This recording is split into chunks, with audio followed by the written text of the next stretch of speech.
Good evening. Welcome to this meeting of the Merrimack School Board this Monday evening, October 5th, 2015. Would you rise and join us in the Pledge of Allegiance? I pledge allegiance to the flag of the United States of America and to the republic for which it stands, one nation, under God, indivisible, with liberty and justice for all. Thank you. That takes us to item number 2 on tonight's agenda, approval of the September 21st, 2015 minutes. Is there a motion made by Vice Chair Barnes? Is there a second? Made by Mr. Schneider. Any corrections? Mr. Powell. We just have one small one. Page 7, line 328. Greater Woods does not have an E in it. Grater. Okay. Thank you. And that is all I have. Okay. Mr. Schneider, you had your hand up? A couple, both on page 4. The first one is on line 151.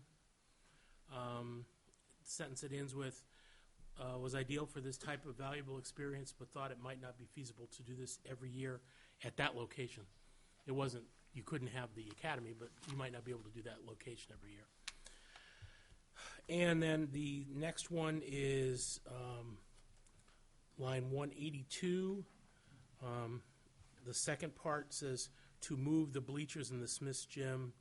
It currently says to 2017-2018. I believe we want to add back to their original 2017-2018 location because they got moved out from their original plan and then back through our discussions. And that's all I had. Great. Vice Chair Barnes. Page 7, line 289. We want to add something to this last sentence. It says there will be an impact to the Merrimack water source if there's a break in the pipeline, and the board should also have a position related to water safety as it serves students in all buildings. And that's all I have. Okay. Any others? I had one on page 4. After line 158, 157, and 158, it says he then asked if there would be formal feedback from the participants of the August Academy, and then there's no follow-up to that question. I believe that there was a survey taken and that feedback will be provided. So if we can just note that. If there's no other amendments, we'll put the minutes to a vote. All those of approving the September 21st, 2015 minutes as amended signify by saying aye. Aye. Opposed? None. The motion carries 5-0-0. And what is the student rep's opinion? In favor. Thank you, sir. Great. And that will take us to item number 3 on tonight's agenda, public participation. This is an opportunity for the public to address the board. All we ask is that you come to the microphone, state your name and address for the record. Is there anyone looking to address the board under public participation? Seeing none, we'll close public participation and move to item number 4, acceptance of gifts or grants under $5,000. Business Administrator Chevannel. Thank you very much. This evening we are indeed very fortunate. We have 3 gifts to our schools. The first one is from Life Touch National School Studios to James Mastercola Upper Elementary School to support the Artist in Residence program in the amount of $1,186. Then we have from USA Track and Field to Thornton's Ferry, a gift in the amount of $1,000 for the Run, Jump, Throw Equipment Kit Grant. And then we have Shaw's Supermarkets to Reed's Ferry Elementary School for $400 as part of their Adopt a School program. Those are the 3 items we have for your consideration this evening. Thank you. Is there a motion? Vice Chair Barnes. I move that we accept the announced gifts with our gratitude to all 3 organizations. And a second by Ms. Guagliumi. All those in favor signify by saying aye. Opposed? None. That motion carries 5-0-0. And the student rep's opinion. In favor. Thank you, sir. That now takes us to item number 5, the consent agenda. Dr. McLaughlin. On consent tonight, there is one person, Catherine Hedstrom, guidance counselor at Merrimack High School. Thank you. Mr. Powell.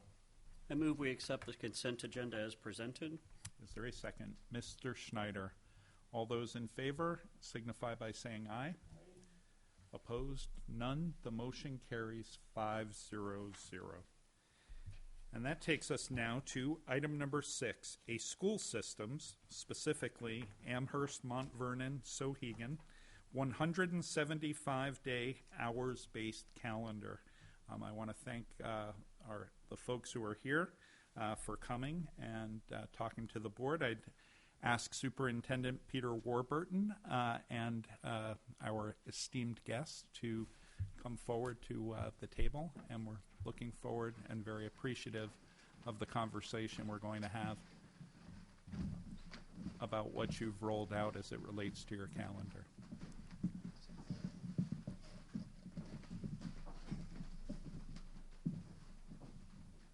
And perhaps in introducing the group, it might be helpful, besides names, to perhaps share roles that folks played in the rollout of the calendar.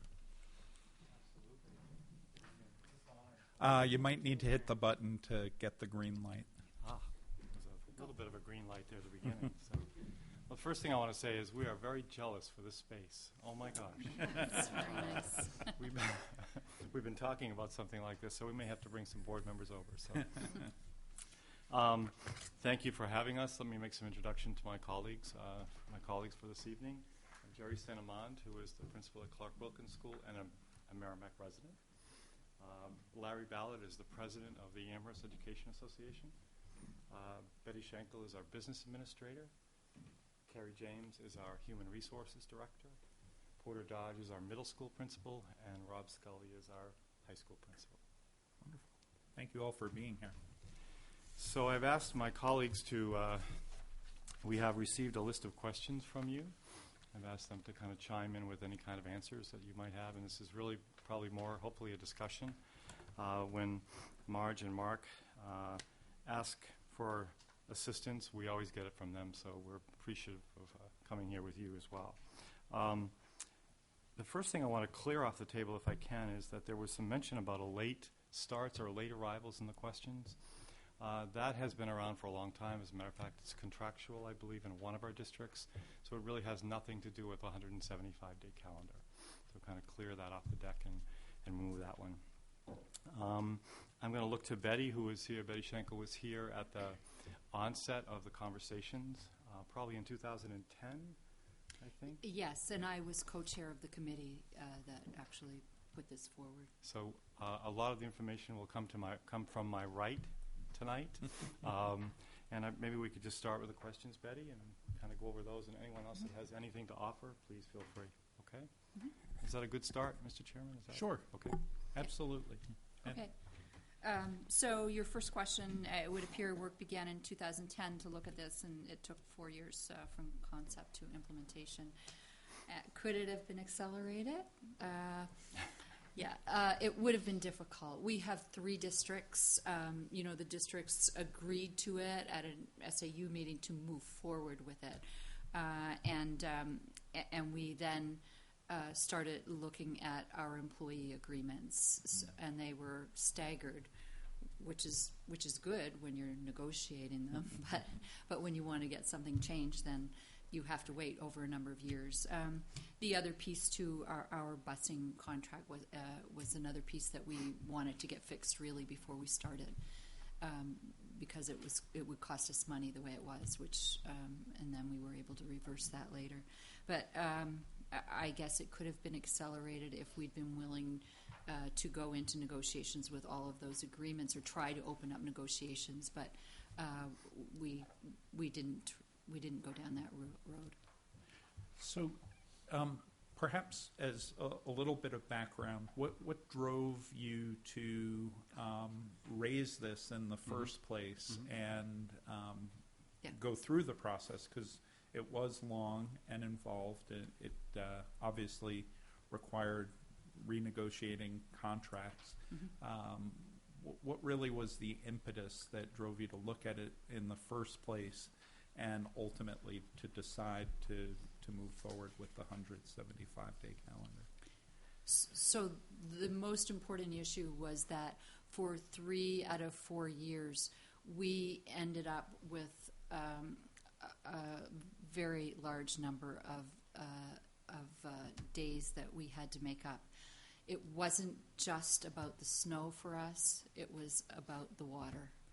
So the flooding, where we sit in a nice little floodplain, so we end up, when not everybody does, we end up with a lot of flooding.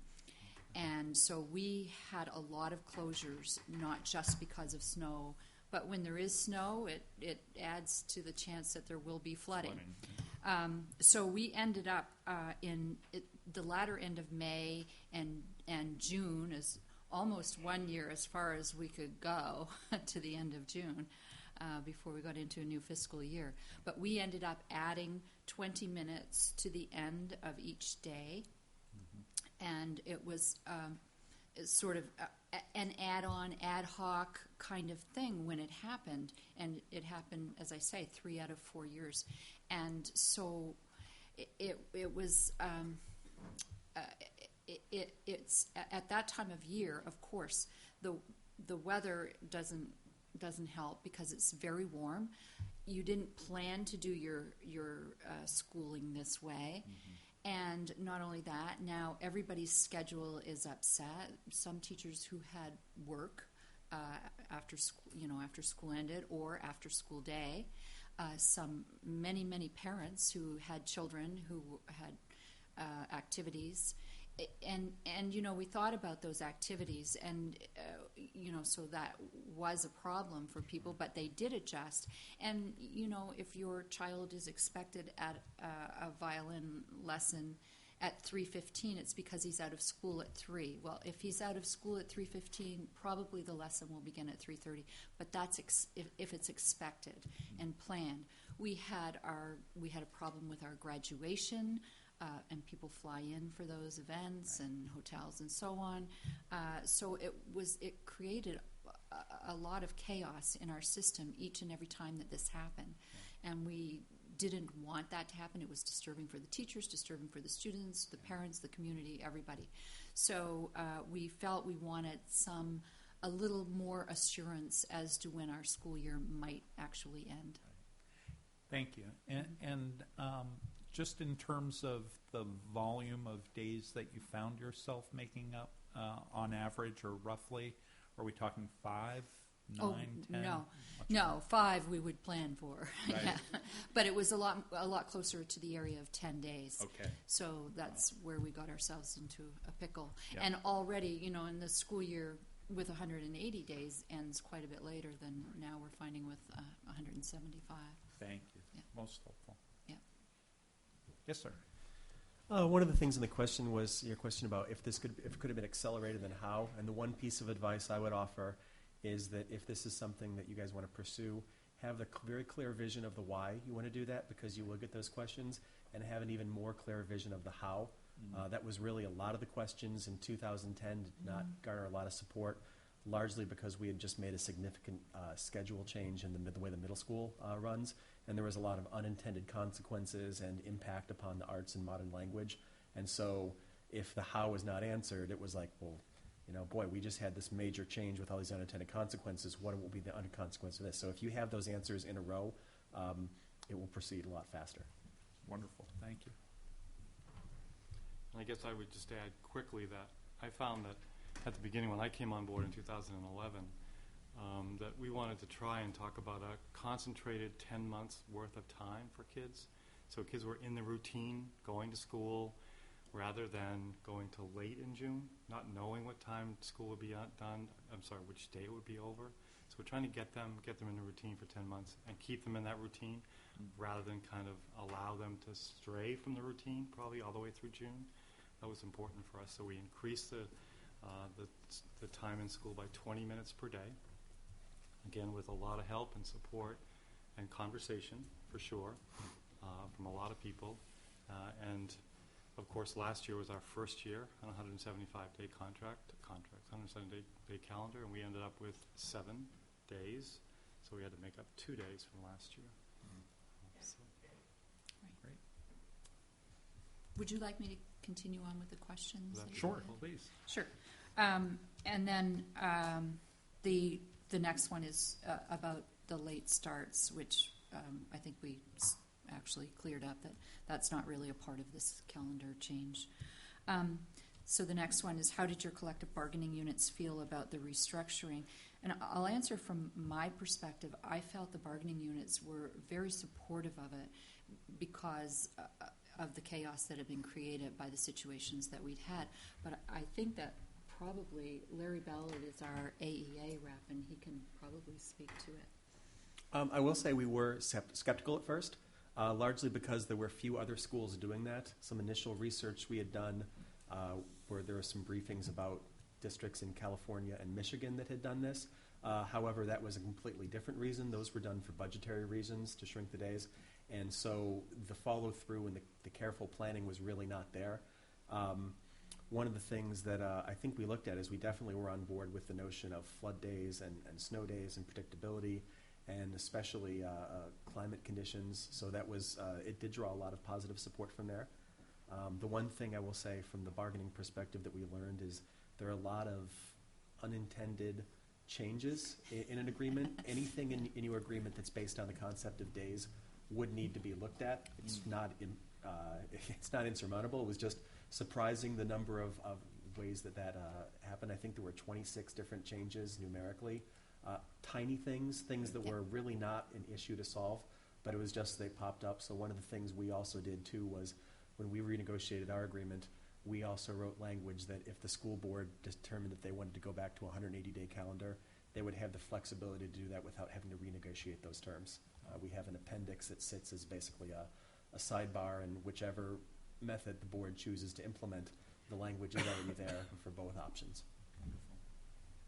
So is it fair to say then that as it related to the calendar and the working day, that because the year is viewed roughly equal, that there wasn't a major concern in your working conditions, for No, lack not of a really. better word, in terms The of other thing a too is longer day but fewer versus the longer day shorter was days? not a new concept for us when we had those days, when we had 10 days.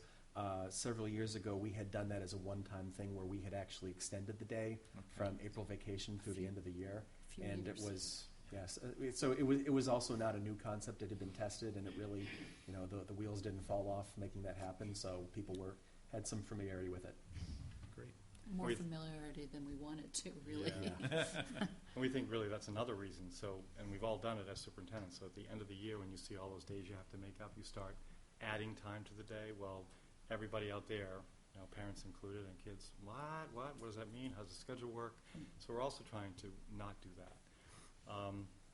Right now in the state of New Hampshire, there are 32 districts presently that are less than 180 days. I think there are 6 that are 175 days, and still about 134 districts that are 180 days.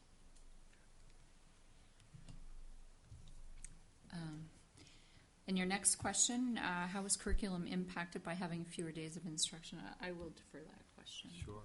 And I'm going to ask the principals if they wouldn't mind, if they can kind of think about this for a second.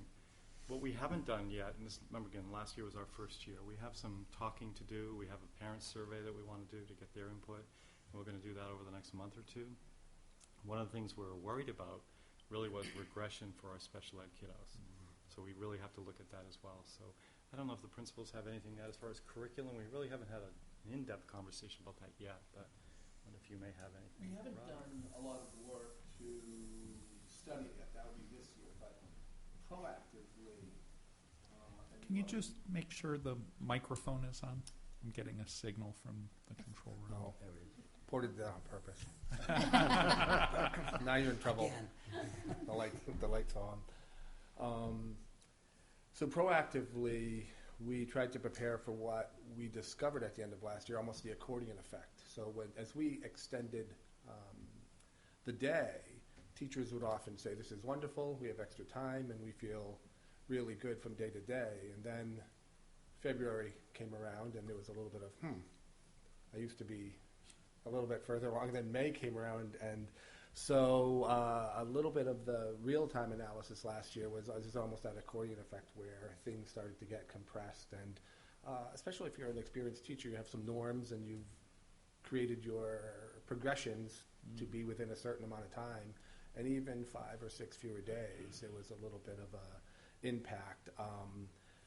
Also with testing and other things that come into the schedule, especially with SBAC last year, and it was a big resource drain. And so a few things came to bear where we began this year simultaneously with some work we've done with just looking at our learning progressions overall and mapping out your year a little bit more specifically during a 175-day calendar. So we'll do some more in-depth analysis of the impact, student performance, et cetera, but just the delivery of instruction even, and what you're covering and how you're covering it. But again, there are other variables involved as we move more toward a competency-based education. Curriculum is changing altogether, and so now you add a shortened calendar and you put testing in there, et cetera. So we had proactively done some thinking around it, but then when you live it, we'll now see, some of the residuals from that. But just some real basic start to finish planning, get your test times in there, and work with individual departments about learning progressions, and I think we'll be a little bit better off. But last year that was a new phenomenon. By the end of the year, folks wondering what they had able to do for coverage, et cetera. At the middle school, very much what Rob said as far as that rushed feeling at the very end. But I don't think we'll have that this year. I think after having that 1 year under our belt, the same applies, that people are just planning out a little bit. It was new to them. They weren't sure. No one really knew how it was going to work. But Jacob asked a great question in his his questions around the adding just a few minutes. And one of the things that when they broke the day out and said, well, gee, a couple more minutes to a period, what is that going to make for a difference? And I think I've always, and I think the principals would agree, that we'll take all the extra moments that we can have, and we ask the teachers again, if they have to get 180 days worth of work into 175 days, we need to be more efficient, especially at the end of the year. I think he also mentioned about at the end of the year, or one of the questions said that it's no good to anybody if the last 4 or 5 days of school there's nothing going on. It really isn't, because we have precious few days as it is. So I noticed that that past year, because we were at the 175 days, we didn't see that at the end of the year. People taught right up to those days. In many cases, they didn't collect the books a week early, all that kind of stuff, because they realized they still had to get a lot of material finished, and they were true to their curriculum, because they know where that's being accounted for. So Jerry may have a different feeling about the elementary, but of course, yeah. So at the elementary level, our periods are not as rigid in that as the middle school and high school. So I would say we definitely noted a benefit in the instruction of science and social studies by going to the extended day, so teachers were able to get to those areas more consistently. And then another area that was an unanticipated benefit is handwriting, which was often being put aside in favor of other things. So we'll see if that continues, but that was certainly the case for this past year. I do think we experienced the same thing everybody experienced when we came back from April vacation and we were finishing up SBAC testing and that. We realized there wasn't a lot of time left. And so I think people really pushed themselves a little harder to get done as much as they could, but we'll see what that brings this year. Great, thank you.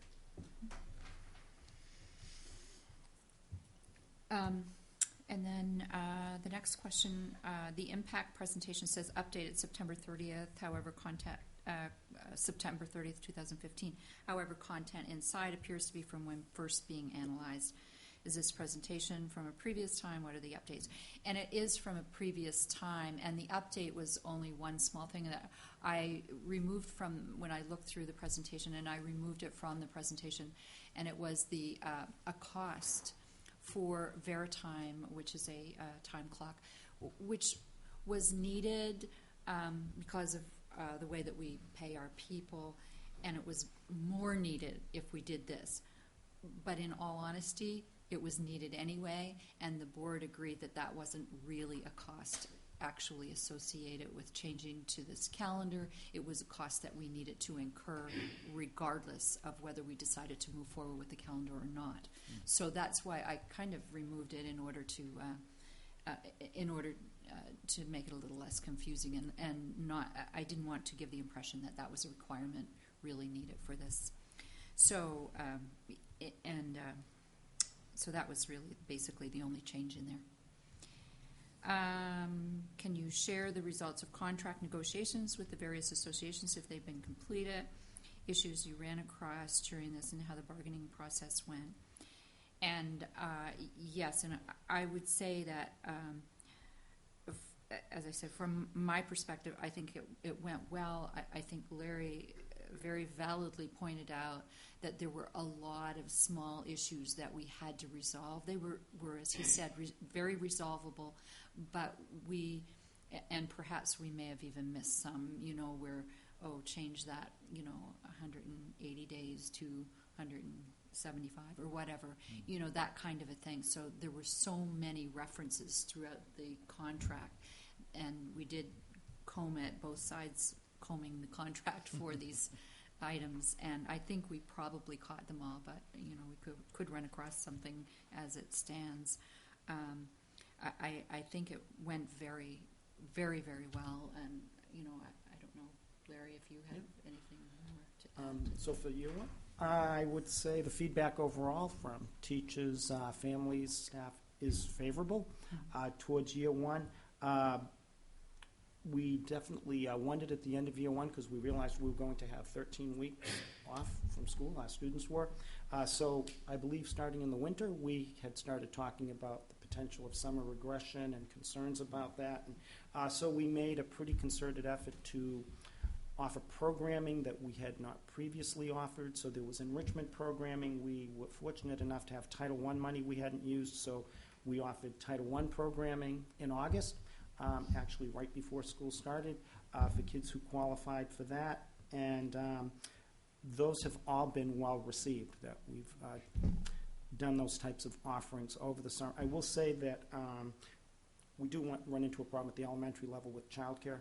So we do know that by getting out on June 10th, many of the local providers were not offering childcare right away because we were one of the only districts. So that was a bit of a crunch for some families, I think, for the remainder of that week and the next week. So we realized that's something we need to look at going forward. How might we address that piece? Because we do offer on-site before and after school care during the school year. So I would say that was the one challenge that I was aware of that presented difficulty for more than a handful of people. I think central to the summer months, too, was engaging our businesses like Hampshire Hills, those places that have summer organizations or offerings. We'll do a better job this summer letting them know when we're getting out. Superintendent? Can I, I think you mentioned this, Peter, about extended school year for special ed children. So how did you work that so the gap wouldn't be so long? Or did you not get to it yet? That's something, I think I heard you say you've got to look further at that. But that's one of the concerns that we have about our special ed children. Yeah, and we did run one additional week of extended An additional school. week this year. Yeah. So and if you'll note in our PowerPoint, we gave a worst-case scenario of running 2 additional weeks of extended school year. I'm not sure if perhaps we will run 2 additional weeks in the future. As Peter says, we're looking at the impacts. That was a worst-case scenario, and that really put us over the threshold of this being a cost versus a savings. So because we didn't do that, I would say that the program actually saved us money. And another piece with that is that our busing in the intervening years between the PowerPoints and what happened, we renegotiated a bus contract. In the other busing contract, we had 180 days, and we would take and we would have to pay a 55% rate for any days under 180. So that would have, cost us a certain amount of money. We went with the new contract. We have 170 days as our contract basis. And then if we go over the 170, then we'll pay a 45% charge for those days. So that's given us, those two items have changed the cost perspective so that it's a positive rather than a negative. But the ESY, as I said, that we may be going to Yeah. 2 weeks. And as we go through this year and getting our data and all that, we'll share that with you, Marge, and you can share it with the board. So anything we find, we'll send it to you. That's wonderful. Thank you. One of the other things too, just from the parent perspective on the ESY, I do have, my second grader was in ESY this summer, and as soon as we knew the dates, it was fairly easy to plan. This year was a bit of an anomaly for the summer, just because with Labor Day falling so late, so we have a longer summer than we've had. Ever. In some time. Ever, yeah. Coupled with getting it early. We've noticed. It was one of those things where the district set those dates early. There were a few weeks at the beginning, a few weeks at the end, and it was certainly, and I do work full-time during the summer, it was not a challenging plan because we did know that going into it, so that did help with schedules. That's great. And we've done a 2-year calendar, actually, so that we will know in advance. I think that's, just one of those considerations because the summer will be a little longer. People are not used to it yet, and I think that 2-year calendar is helpful for So the board voted in a 2-year calendar rather than a 1-year calendar to kind of, a lot of times we'll hear from families who want to go to someplace like a year from April. And when's your vacation? So we know that. So I'm going to leave our 2 years so you guys can look at that as well. It's been helpful, I think, for parents to plan. Right. That's great. I noticed Business Administrator Chevenel, you had your hand up. Hi, how are you? Great, thank you. Good. I know you said it wasn't an integral part of the whole initiative, but it did lend itself an air of fairness and equity to all. You said you initiated a time clock system. Obviously, that was probably done with their ID cards, magnetic stripes, whatever, all electronic. Yes.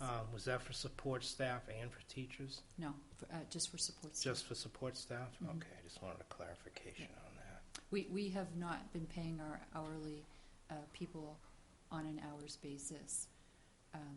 We are moving to that next year, but in 2010, we didn't know where we'd be in that process. Yeah. Another thing that's taken a long time, turn these big ships around. You did a 2-year calendar. There is a provision in the RSAs for a school board. I don't think anyone has done it in the state of New Hampshire to also adopt a 2-year budget. Been any thought for that? Well, or did I just scare you? I have 4 of them I'm doing. Oh, maybe, okay. Maybe you'd like to be the beta tester. Maybe you, yes, Okay. please.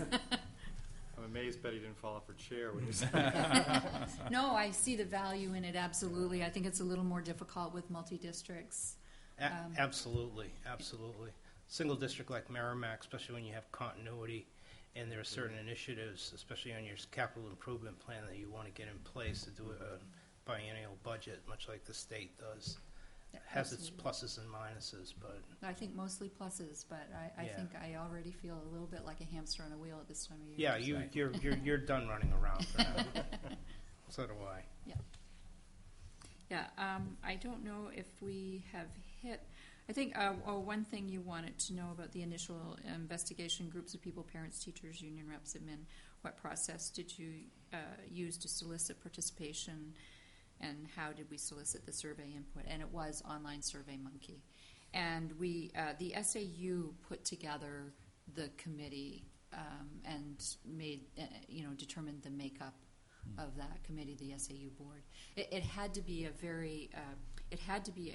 a joint effort for our SAU, and that was the first thing that had to happen, is that the SAU board wanted to be, was on board with all of this, because if all 3 boards would not be on board, then we wouldn't be doing it.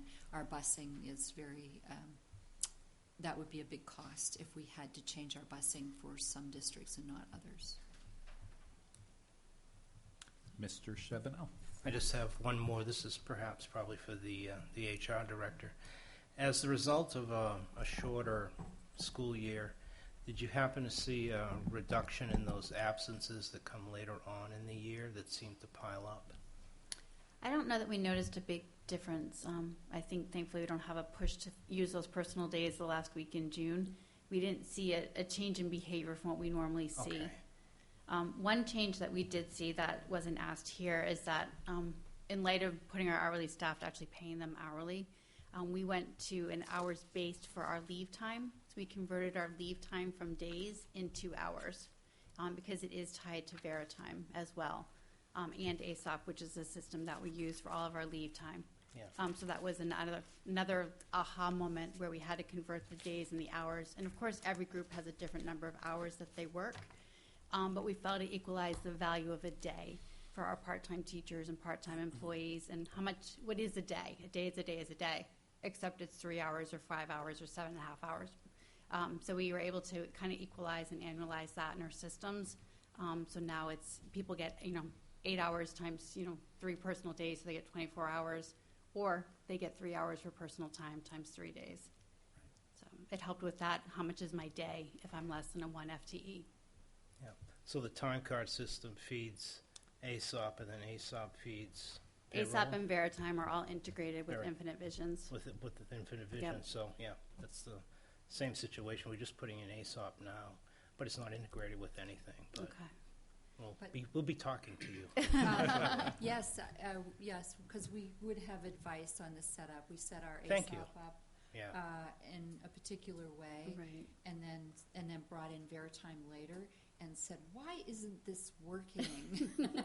For a while, we said it longer than we should have, and then realized that we had set up ASOP on a day's basis and set up Veritime on an hour's basis. And that doesn't make good conversation between the two. Yeah. No. Yeah. So plan some time in advance to do all your calculations before you have to put it in the system really quick. Yeah. And there were some corrections to that and some language wording, and some of our CBAs they may use in half days, some may quarter day increments. So we were able to be flexible and figure out, do we want it to be quarter hours or half hours or full hours? What's our minimum amount of time that we have? And we ended up going, for most of our places, agreements, to 15 minutes increments. So people could take 45 minutes off if they had to leave at 3 instead of 3:45 for an appointment, because that's how we're paying people, is in 15-minute increments. So it was a logical, people were understanding it, getting it, because there was a lot of data coming at them and trying to put it all together and simplify it. Mm-hmm. Thanks. Thank you. So I wonder if you have any other questions from what we've talked about so far? I see hands popping up amongst board members. So, yes, Mr. Powell. Thank you. And again, thank you all for coming tonight to, share your wisdom with us. I just wanted to ask a follow-up question on the calendar. You said that last year you ended up having to make up 2 days, snow days, flood days, whatever they were. What would have, if you hadn't implemented this 175-day calendar, what would have the last day been versus what really was the last day? So July 4th? So, 5 plus 7 is 12. We ended on the 11th, so we would have had to have 12 more days in our calendar. So 12 more days past June 11th? 12 instructional days. Where's Right. that going to bring us, June 30th, I think, if my math is If that right. would have been, yeah. Yeah. Okay. Thank you. Mr. Schneider. So I know this is going to sound like it could never happen here, but if you have 175 days that have 5 snow days built in, and you have 1 snow day during the year, do you still go 175 days, or do you only go 100? No. Right. No, so for every time there is a snow day, then we go 1 less day. And if you noted in that presentation that we had, and I'm not sure, actually, the presentation, I believe, was with a 15-minute recommendation. We ended up with 20 minutes, actually, per day. So what that gave us in pretty much all of our schools, just shy, a half hour or so on either side, what it gave us was 30 extra hours for 175 days with 20 minutes versus, and I'm only talking instructional time. So it gave us 30 extra instructional hours in the 175 days versus the 180 days that we had been going.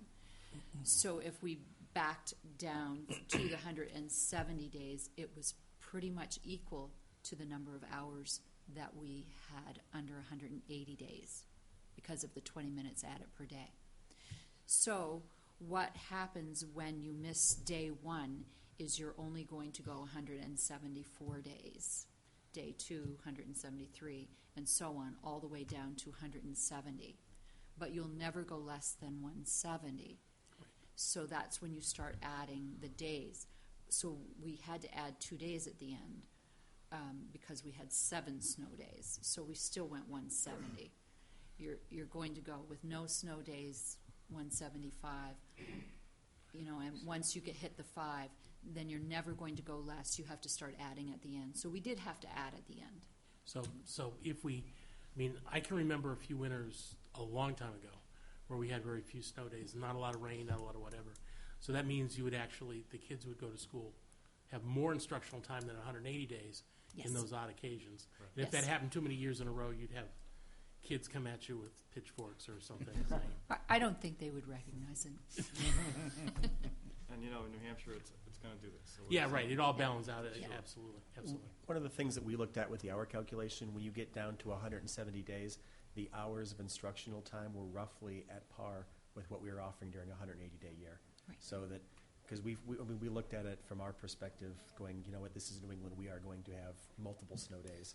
So if you have only one snow day, the kids wind up going more, but when's the last time we had a year with one snow day? I don't remember it. Any other questions, comments? Mr. Marcus?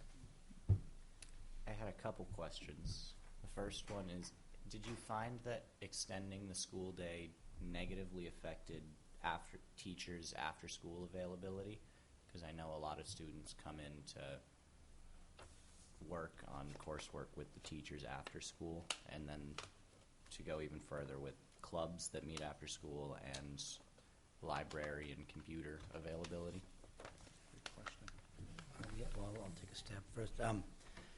We offer a lot of after-school clubs activities. We've been blessed with a school board that's really helped us to put STEM programs in, clubs, theater, I mean, you name it, and I know very much like Merrimack does. And one of the things that I always believed, I coached for many, many years, and a lot of parents were saying, oh my goodness, if you go afterwards, we won't be able to compete with this other school districts that play at 3:30. And we found that to the school, if you had a later day, they were willing to adjust because they're in the same boat. Goffstown, for instance, for many years, anybody who coached or had children who played, Goffstown gets out very late in the day, and we always had a 4 o'clock game. So that extra 20 minutes didn't end up being a factor at all. We first tested it in the spring when we had to add those days on. As Peter mentioned, we added on the extra 20 minutes, and they thought the sky was falling until they realized that the baseball game still got in. There were no problems there, and so we knew that we could make it last for the basketball and all that. We had to make some adjustments, and I know you asked Jake about not just about sports, but sports were the things in which we all know when you talk about changing things with athletics, it becomes a major problem. But we haven't seen it, and we still have lots of clubs, and I really didn't notice a change at all. I really didn't. I like very much the new schedule that we have. I like the extra time. It gave us a little bit freer time to, even though we didn't add any time on to our lunches, it allowed us with the other changes to make our schedule go better. Ours went all into academics, but the schedule of the day itself went, and very much better, I think. And Robbie? Sure. We had it a little bit easier in that even when we ended at 2:08, we had essentially kind of a non-compete clause until about 3 o'clock. So for years, probably since the beginning of Sauhegan, even that 2:08 to 3 o'clock time was sacred. So it was just a minor adjustment for our students. And I believe as far as what it does for kind of like the natural rhythm, it may have even helped that sacred hour that, ironically, students would sometimes rush off, even though it was sacred. Now we're seeing students access the help a little bit more. But it's a little bit unique because we had that as part of our culture already, and it was a minor adjustment of just a few minutes. I think one of the things with the schedule too is, don't forget, there's two sides of the school day. I think one of the things that was probably we like the best about our current implementation is that rather than putting 20 minutes at the end of the day, we started 5 minutes earlier and end 15 minutes later. And it seems small, but 15 minutes at the end of the day is really not huge. 5 minutes to begin in the morning is not significantly huge, but it does help shuffle that up so it's not quite so long at the end of the day. That's a good point. Thank you. And then a logistical question. When we use 2-hour delays during the winter, how would that affect an hours-based schedule? Because it wouldn't be currently, to clarify, we count a 2-hour delay as a single day, correct? That's correct. Yeah, we're counting hours, not days. Even our So- minimum number of hours is still above what the state minimum requirement is. Right. Okay, so a 2-hour delay shouldn't affect it very much. Yeah, we don't count the days, you know, so it's not that issue. And we do, yeah, as Larry says, we have enough. We were well over the minimum number when we started with 180, so we don't have issues with that. But it's fair to say that the combination of snow days and 2-hour delays, if the combination of those increased above 5 total extended days, that you would then add instructional time to the end of the year. Yeah, and it's unlikely that the 2 hours delays would create a accumulate situation, but the days we have an obligation. The agreement, the pact we laid out says no fewer than 170 days. So those days will be made up, but the 2-hour delays will just. You'd need a we're lot still of them going to to add be up. above our required hours. Great. Vice Chair Barnes. We've always gotten questions from parents about blizzard bags. I'm sorry I didn't provide that in advance and questions that we brought forth. But I was thinking of it today as we were discussing. And how would did you get requests to do blizzard bags, or do you have those in any of your systems in schools? Or Just looking at Marge over here. But I no. know we cringe at the thought of having to comply with the number of returns and stuff. But I think, I'm just thinking of this now. I wasn't here when we talked about it, but we don't do blizzard bags. The board would not probably be in favor. I wouldn't be recommending blizzard bags. It's just, it doesn't fit sometimes. So if you have teachers that are arranging work for children to do in February, sometime in September, it's not effective at all. I think there are a few districts that do that, but we would not do that. And maybe that's another reason I can throw into my presentation about going to a 175-day calendar. But we do not do that, and we wouldn't recommend that. But Vice Chair Barnes, it did come up.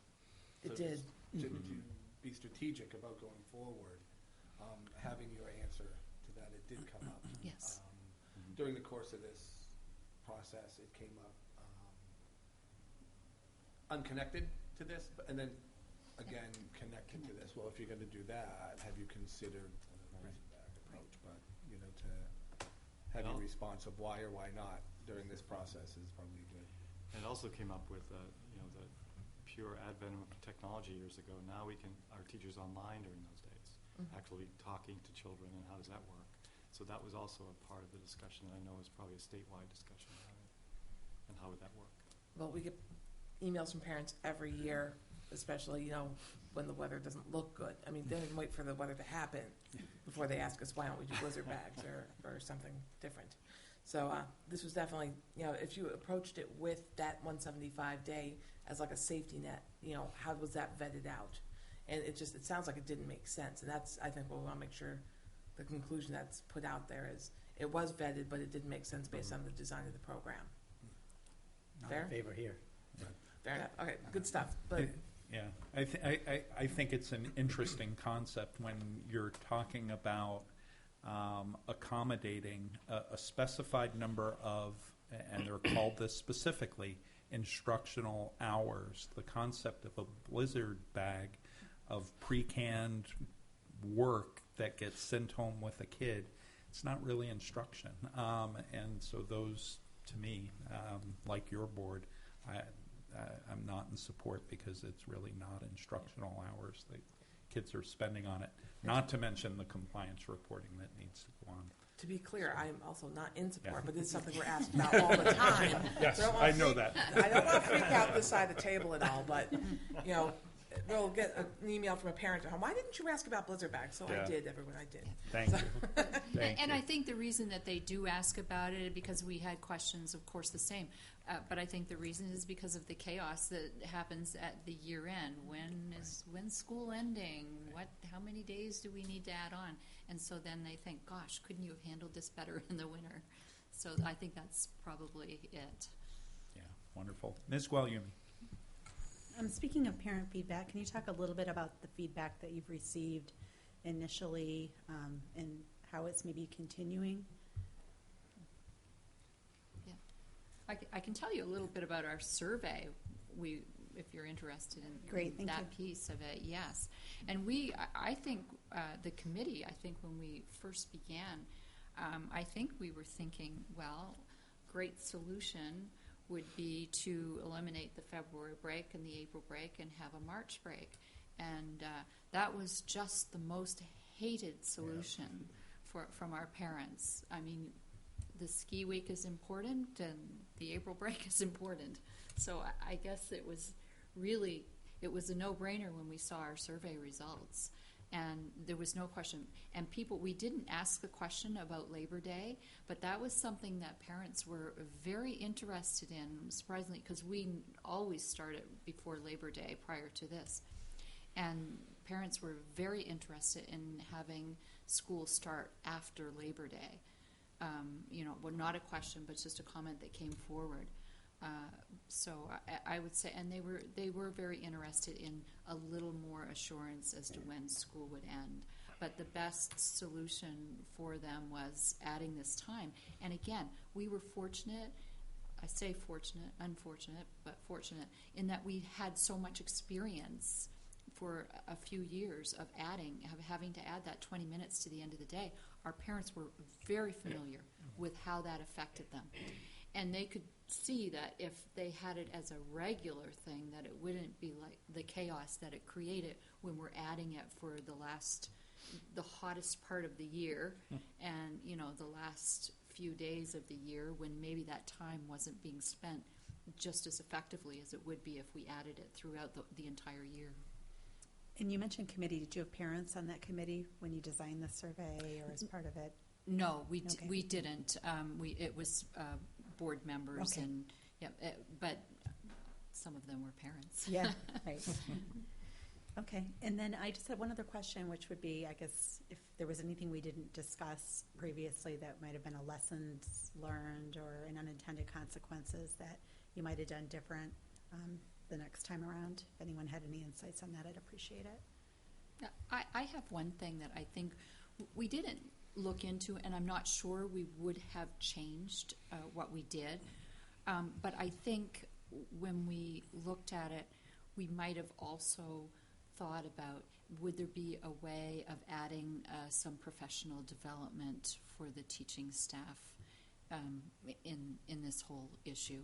So we might have looked at that. I don't know that it would have made a change because I think at the time it was very important for us not to reduce the instructional hours, so I'm not sure how we would have made that fit. But it wasn't really a question that we asked. So I wish we had sort of investigated that at the time. The only thing I can share, and we're coming upon this with a lot of things, is I think it's a really exciting time to be in education in general, and I think a lot of times we'll look at an issue and how to fix it in that moment of time or correct historically how it's been. The lens that we wanted to put on this is what should be the schedule for the next generation students in a competency-based education where there's much more fluidity of when you might finish. Never mind 175 days, there's all sorts of other time continuum discussions to have. But I would, encourage the lens of what should the next generation schedule look like, as opposed to in a vacuum almost. should we change from this to that? Because that's not the real question is, does this schedule allow us to serve need? Because at our district, we're talking about extended school year, not just for small demographics or the special ed students, but would it allow us to have an immersion program from June 5th to July 2nd, and you can extend the school year with, student needs. So it's really been part of kind of an innovative, exciting time, I think. But that's, it's sometimes easy to get caught in that moment. Should we change from this to this and look at it in a vacuum as opposed to what should our schedule be for our students, next generation, and what will allow us to do and how it will allow us to be creative and innovative. And we're actually thinking right now to that next level.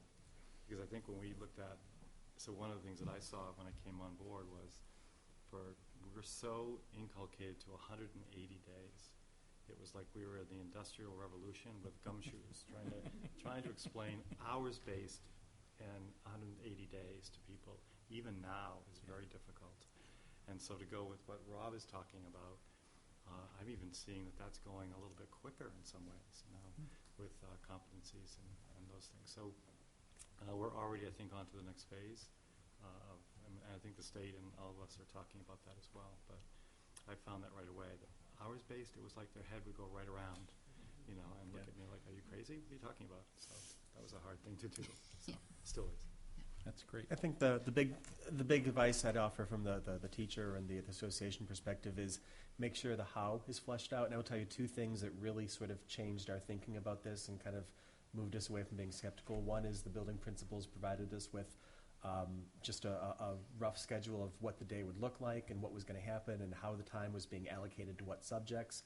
That were a lot of the questions we had. And then I think you guys probably have a copy of Betty's presentation that was very instrumental in just, it was so comprehensive and so thorough. Anything we had was pretty much answered by the principals and in Betty's presentation. And we looked and goes, okay, yes, this makes sense and this is well planned and well thought out and we're on board.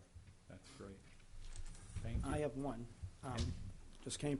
We offered a lot of summer programming. I think I had mentioned that to you more than we had ever done. And I think one of the problems we hadn't anticipated was how that was going to impact building maintenance and getting everything else done. So it worked out, but it wasn't necessarily something as we were focused on the instructional piece that we also focused equally on the maintenance piece. So I would say going forward, that would be something to think about. And a new thought that's coming out on the outside was, and I'll finish here, was I think the fact that parents want to have more time with their kids. That came up a lot. We want to spend more time with our children and be with them more. Because when the school year is going on, and probably all of you had children, they're so social, they're doing something after school, and if they're not yet 16, you're driving them every which way but loose, right? Mm-hmm. So they were saying, we want to just, in the summertime, have more time with our children. So that came up as well. Makes sense. Mr. Schneider, you had your hand up. Yeah. Once you'd made the decision through your internal, discussions that you wanted to go with 175 days, how much advance warning did you give to all parties that you were going to implement a calendar that did it? Did you decide in December that the following fall you were going to do it? Did you give them a year's? Because obviously if a parent has after-school programming for kids or teachers have after-school things that they do, second jobs or whatever, sure. They need time to plan to adjust based on the new schedule. How long did you? December time. I think it was around the December timeframe that we. No, maybe not. No, because it wasn't. It was. I think we may have hinted at it. I think we had to wait for an agreement to pass. So it was in March. So as soon as March happened, but I think we had some certainly because this was the final agreement that would allow us to go forward. We. I believe we spoke about it at deliberative. This is, an important piece to our, to having this happen. I don't know if people were there at our deliberative, but a few were, and they. So we tried to get that message out at the time of the deliberative, and then once the agreement passed in March, then we went full force in getting that information out. That's a good question, time-wise. Yeah, I forgot what it was. Yeah. Go ahead. One other question. So You said that you had to go through all the different agreements to be able to make this work. And you talked about number of days needing to be adjusted.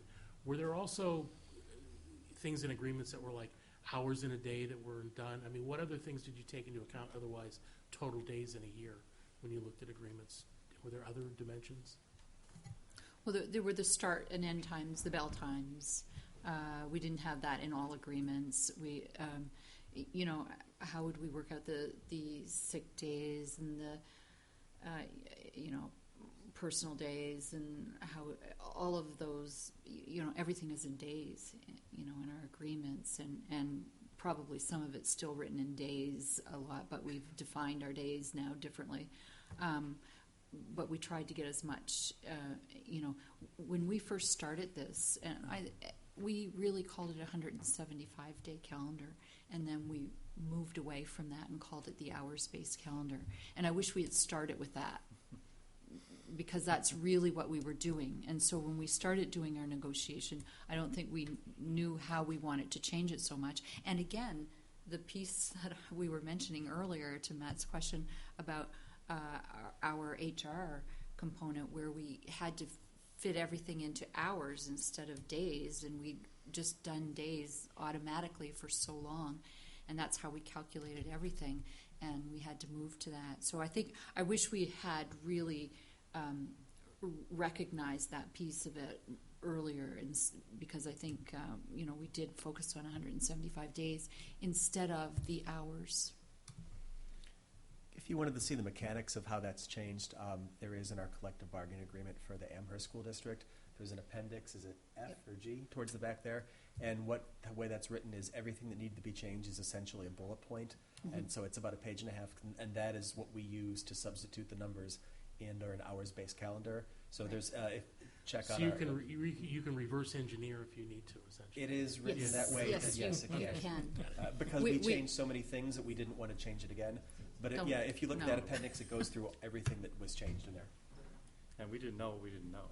Yeah. What we should have done is doing what you guys are doing, really, Yeah. in some ways, had other districts that had already tried it. And, I don't think there were too many of them. No, we were building the bridge as we were on it. So. That's wonderful. Mr. Chevenel, did you have your hand up? Yes. One last question from me. This is kind of like the opposite of what Jacob over there kind of asked. In your calendar, you have late start days. I'm going to go out on a limb and say those are professional development days, times. Mm-hmm. Yes. Are those hours, did someone or did you request like a waiver from the DOE, seeing that teachers are present and there is some professional learning going on? Did you ask for a waiver to have those days counted as instructional time, or are they not counted as instructional time? No, they're not counted. Okay, that's what I wanted to know. Thank you. Great. Are there any other questions? Mr. Marcus. So you touched on this earlier, but I had sent you the question about once you split the 30 minutes up among 8 classes, that's about 6 minutes a class, but at the cost of 2 full weeks of instruction at the end of the year. And you did say that it promotes people to be more efficient, and a lot of times classes end early, and admittedly that's true in some cases, but I know in my experience, and almost without fail, classes have been the last 2 weeks. 1 week is a whole new unit, or a whole new chapter, I should say, and then the next week is finals review. So did you find that in getting rid of those weeks, some teachers, especially in the classes that already struggle to teach the entire syllabus, that they were unable to teach everything they needed to, or unable to provide adequate finals review? Yeah, so that's some of the work that we're doing right now. For us, it was somewhat unique in I'm not sure of the timeline. It may have been right before I arrived, but we were on a 7-day calendar. I mean, a 7-day calendar, Saturday and Sunday. We were on a Excellent. So we really scaled back. A 7 period day, and we moved to an 8 period day, and the moving to hours-based with those additional 20 minutes allowed us to kind of gain back a few of those minutes. We had 110-minute double blocks and about 6. So it allowed us to regain some of the minutes that we essentially lost, if that makes sense, going to an 8 period. So I think people's instruction and pacing felt a little bit more calibrated once they regained those minutes, even though seemingly small, to flesh it closer to what they were used to. Our finals can take different forms. For seniors, we have a senior project, and our finals are embedded usually in the last week of curriculum or an outgrowth of those, and our current work with the PACE initiative is going to even increase that. So we didn't really have that conventional timeline that you mapped out. It was a little bit more organic. So our folks, to adjust, didn't really feel like they lost 2 weeks as much as essentially what I alluded to earlier, recalibrating beginning of the year to end of the year coverage, and our finals, again, are usually an outgrowth of that last period, and our folks seem to be adjusting. That actually was one of the things that it was easiest for them to adjust to. All right, thank you. Great. Any other questions from the board? I want to thank you all so much on behalf of the board for coming and sharing your experience. What you've gone through is something that we've talked about in concept at this table, not nearly with the level of planning and implementation that you've gone through. And so for you to take an hour plus out of your evening, and so many of you to share the different perspectives on the rollout and what it took, what was good about it, what you would change, it is invaluable to us. And so I can't thank you enough on behalf of the board. Thank you for coming. It was our pleasure. Thank you. Let's stay in touch, March, too, if we have anything. Okay. I'm going to leave the calendars here for you. Okay. Wonderful. Thank you. Have a great school year.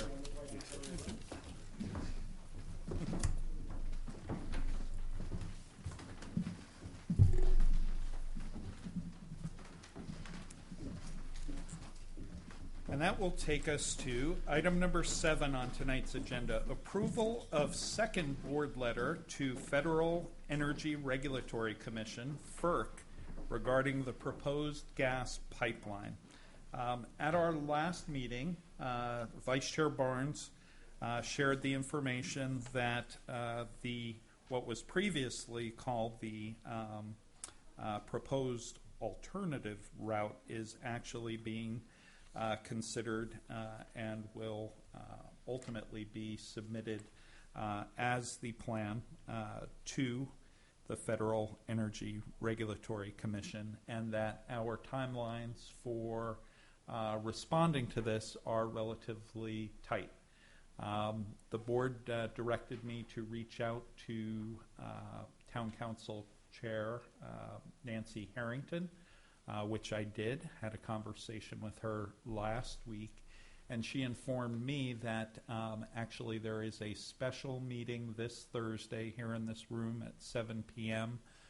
With Kinder Morgan, with the sole agenda item of having a workshop with Kinder Morgan about the proposed route. So essentially an opportunity to share with them details about the route that perhaps they were not familiar with. I asked about timelines. According to Chairwoman Harrington, the proposed route has not yet been submitted to FERC. I asked what the planned timeline would be for submitting and whether that extends the comment period for FERC. The response was that she believes that subsequent to the workshop that Kinder Morgan might then submit another route or a proposed route, right, that they might make modifications, and that it's unclear whether the comment period would extend. And I was led to believe that that comment period ends October 12th, if I'm not mistaken on the date. To me, it's like a basketball team running out a lead at the end of the game by going to the four corners and moving the ball around. So we don't have a long timeline to respond. And so what I thought made the most sense would be for the board tonight to entertain a letter to FERC about what we know about the proposed route at this point in time, recognizing that we have roughly only 1 week to get such a response in, and that we use Thursday's meeting to speak directly to Kinder Morgan about the facts regarding the proposed route. Yes, Ms. Guglielmi. One thing I was hoping that we could do tonight, if we could, would be to clarify our position on that we previously stated. So, you know, we've come up with a position 1,000 feet from the school. Well, I know it wasn't my intent that it would be, you know, measured from the center of the school and then out. And from what it looks like to me, or what I'm hearing, or what I saw today, I think from Matt, is that this potentially proposed pipeline, yet to be confirmed with Kinder Morgan directly, is going to go right across our property. And for me, my position on the board is that's 0 feet away from our schools. And so I don't know where we all stand on that, but I'd like to make sure that we're clear exactly on what our position is before we go into Thursday's meeting. That's excellent. And what I did to, I hope, help to clarify that is draft something that we can amend as a way of clarifying that position, because admittedly, while certain aspects of the new proposed route address, I think, the letter of our opposition, I think they missed the intent clearly in terms of what we were trying to say. And so I think in this next letter, we need to be very specific about what it is we're saying. Vice Chair Barnes.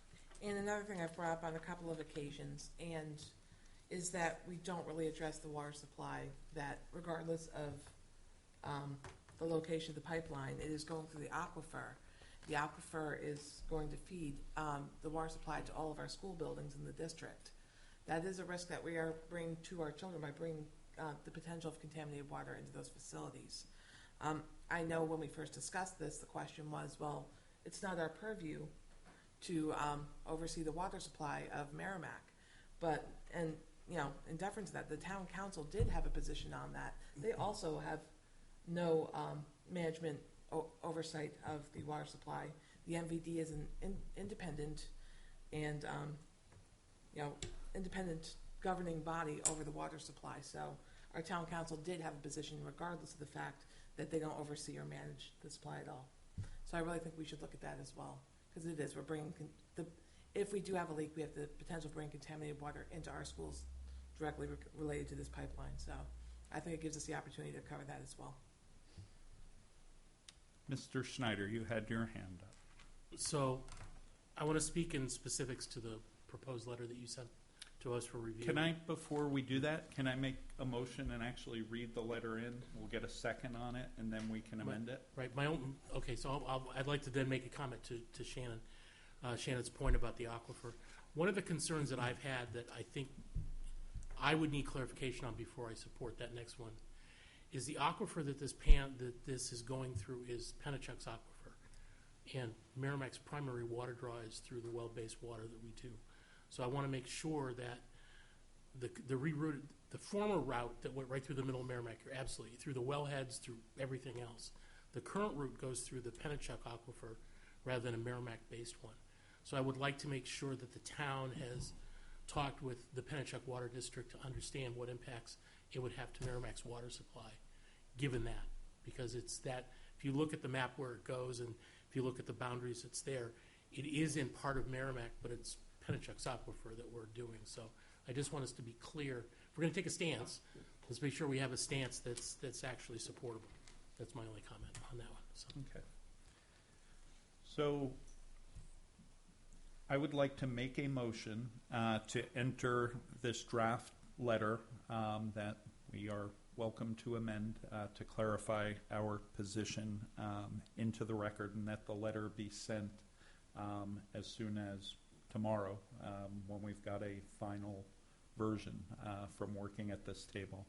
Okay, seconded by Vice Chair Barnes. And before I read this letter, the proposed letter, I think for reference, it's worthwhile to understand the letter that we previously sent on July 14th. So this was sent to Secretary Kimberly Bowes of the Federal Energy Regulatory Commission, and what we said was, and it's dated July 14th. Dear Ms. Bowes, the Merrimack School District, SAU 26, opposes by unanimous vote of the school board any route that comes within 1,000 feet of a district school building. We hope that the proposed route referenced below and future proposed routes be removed from consideration to avoid impacts to a facility where our children and employees congregate. On Tuesday, June 30th, 2015, the Town of Amherst, New Hampshire Pipeline Task Force held a meeting with representatives of the Tennessee Gas Pipeline Company / Kinder Morgan. The purpose of the meeting was to discuss alternative options for the pipeline route through Amherst, currently under analysis by Kinder Morgan. Please refer to the July 10th, 2015 letter to you from Amherst Town Administrator James O'Mara, Jr. I call to your attention something that was not discussed at that meeting, nor in its summarization. The option 1 route proposed and discussed at that meeting, running along Continental Boulevard in Merrimack, comes within 500 feet of Thornton's Ferry School, located at 134 Camp Sargent Road, Merrimack, New Hampshire.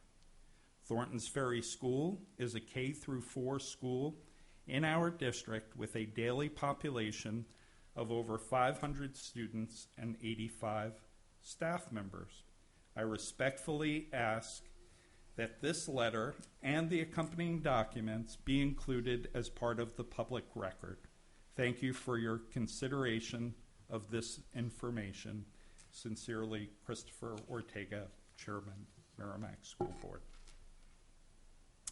So, the letter dated tomorrow, October 5th, assuming, dated today, so we can date it today. Actually, today is the meeting. You are correct. Is addressed to Ms. Bowes.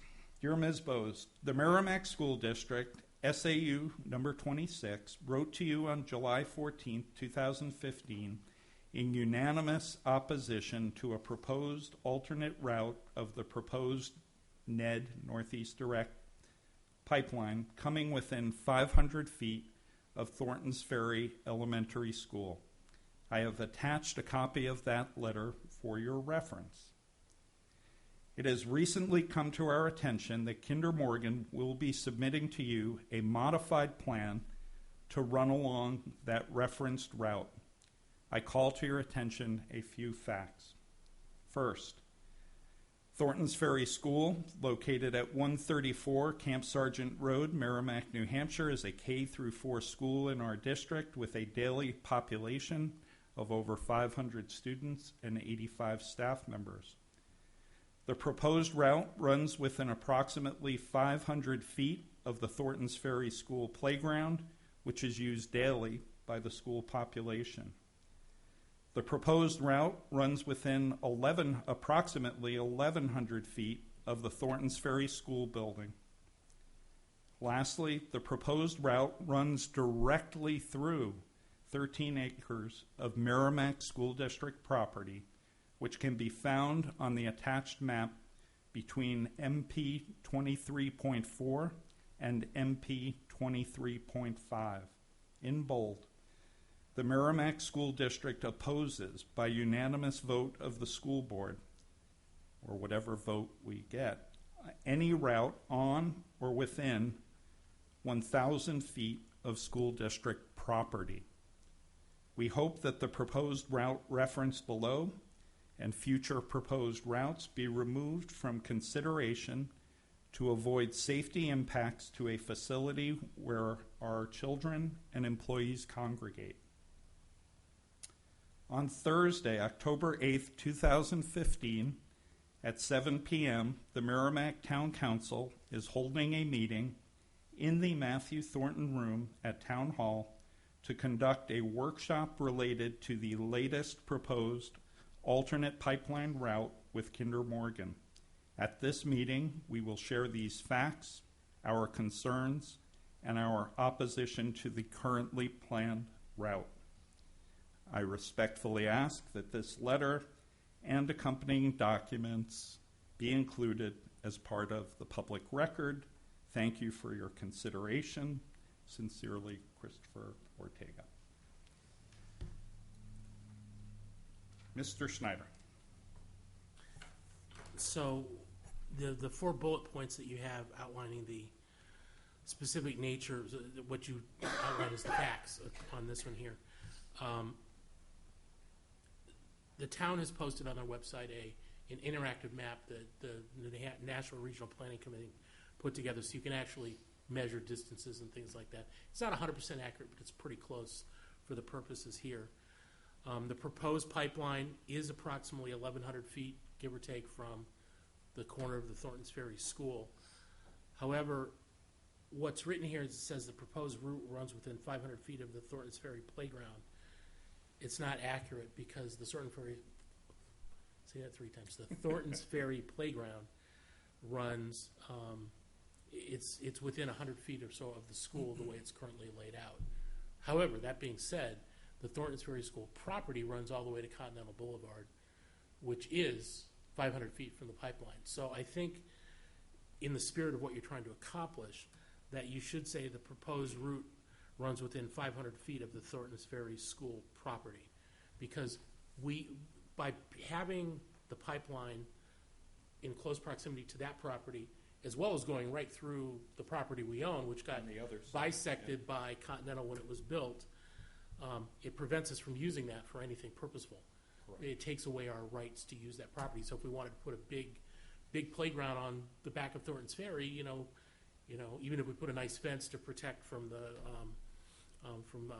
Continental, it's within that proximity of the pipeline to do that. So my suggestion is that you change that to the 500 feet of Thorntons Ferry School property as opposed to playground, and then you'll be technically accurate on the way you see it. Why don't you make that a motion? Is there a second to the wording change? I have no issues being corrected in my measurements. Second for discussion. Okay. You want to talk about it further? No. You set it up nicely. Ms. Gualiumi. But is it not 0 feet? Is it not going right? Is the pipeline not going right through the proposed pipeline? So I think the issue is that there are two parcels of property, right? Thorntons Ferry being on one side of Continental Boulevard. There's another parcel of property that exists on the other side of Continental that the pipeline is bisecting. And that is the school district property. That's the school district property being referred to. Yes, and that's the property that was slated if a warrant passed for a South Firehouse. There was an agreement with the town that we would transfer ownership over. Right, Clearly, but as of today, we wouldn't still be able. Right, it's currently we still own that property. We own that property. Yep. It's ironic.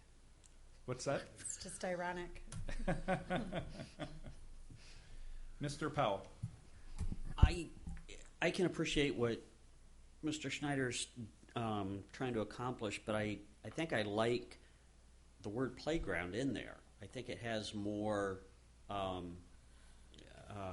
can't even think of the word. Impact? Impact, thank you, than just the word property.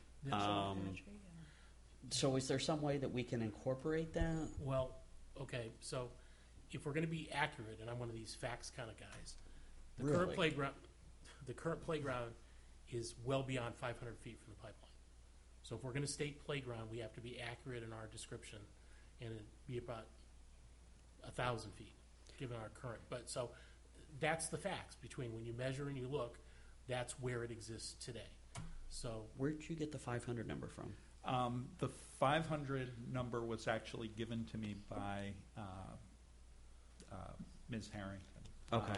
Based on what they had looked at. But I didn't go to the interactive map and actually measure it out. Now, the point that I guess could be made is that there's actually a walking trail that runs the perimeter of the property, which could also be considered a part of that recreational environment, otherwise known as a playground. Well, but it could also be, you could also say it's an instructional area too. And if it it's a is. trail, so you could easily replace playground with, within. Outdoor instructional an area. Outdoor instructional Playground and outdoor Right. instructional area. And, right. I'd be good with that. You want to amend that motion? Okay. Did you made the second, right? Oh, just, can you let me amend this? Yeah, Okay, sure. great, just checking. So, the second bullet point, I'd like to modify it to say the proposed route runs within approximately 500 feet of the Thornton's Ferry School playground and outdoor instructional areas currently, which are currently used daily by the school population. Okay, and do you accept as the second? Okay. Further discussion. Vice Chair Barnes, you had your hand. I actually just really did have a question where you got the number 500 feet, and only because are you looking at the playground as the whole area or the jungle gym? If you assume that the area that is cleared of trees, and you can look at it on if you do a bird's eye view map, you can see approximately 100 feet behind the school is when it turns from clearing into the woods. So, I mean, there's a jungle gym that's actually further out, but there's other things like picnic tables and other things that are there. So I want to just make sure we're covered, and I think if you say playground and external paths, then we're definitely covered, because those paths do go through that whole area out there for sure. So. Great. That's fine. I'm very in support of your amended motion. Ms. Guagliumi. I'm taking that back. Never mind. I thought you were taking your second back. No. Oh, okay. So if there's no further discussion on the motion to add the wording and outdoor instructional areas, we'll put that motion to a vote. All those in favor say aye. Aye. Opposed, none. That carries 5-0-0. And what's the student rep's opinion? In favor. Thank you, sir. Any other discussion as it relates to the letter and our position? Mr. Powell. Not so much on the letter of the position, but just a clarification on what this workshop is on Thursday. Are there going to be representatives from Kinder Morgan there, or is this just a town council? No, it's my understanding that Kinder Morgan will be there. That it is not a forum for people to generally talk about their positions as it relates to the proposed pipeline, but rather to clarify issues that may exist with a number of the properties that the route is either going through or abutting. Right, because what you'll have seen is that the route, besides going through our property, also goes Fidelity. right through Fidelity, also goes right through the outlet mall where the hotel was planned at the base, et cetera. So there's a number of issues related to it. The Merrimack Village District will be there to discuss water supply. The Conservation Commission will be there. Chair Harrington asked that I be there or we be there to address school concerns. So is it? From what I'm hearing you say, is it's not a testimony type meeting to where it would not benefit for the majority of us to show up. Just that you have this letter that we're behind you. Yeah. Okay. Yeah. Now, that's it. Yeah, it's going to be held here. What I was told was that they have. They're certainly expecting it to be well attended, which I imagine it would be, and that they've planned to use the other meeting room and closed circuit TV so that they could deal with potential overflow from the room. Thank you. Mr. Schneider. So to get to Shannon's point earlier about the water supply situation, I mean, as I said, and as I said the last time, I'm still not 100% convinced about going beyond what we've done in terms of stating the letter here.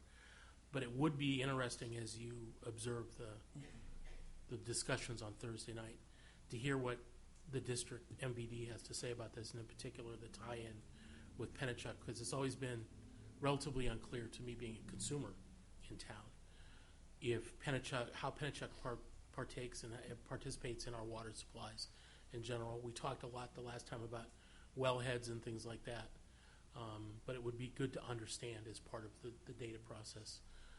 You know, so when you hear the testimony, and we'll watch it from wherever we are. But it's unfortunately the timing of things means that comes sort of afterwards. But that's, to me, that would be an important piece of information just to understand as we go through this process. Sure. Vice Chair Barnes. Which is what I was going to get to before you started, Andy. And I think we don't have to worry about. We have to worry about everything. Right now we're focusing on the one task we know has direct impact, but we know that this is still a fluid project. So we have had it directly impact the aquifers. We've had it impact Pennachuck. It could or could not impact us, but if it does, we should have a position on this. We should have a position on any water supply that could be contaminated that gets delivered to our district.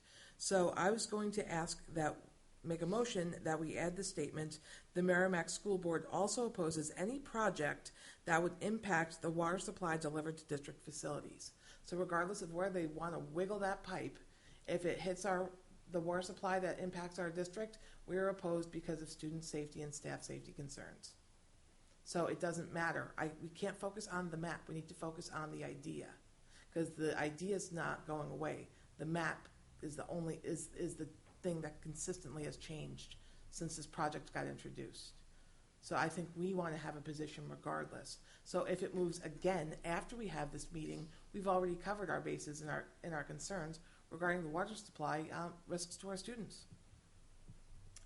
Is there a second to the motion? Ms. Gualiumi seconds. Further discussion? Mr. Schneider.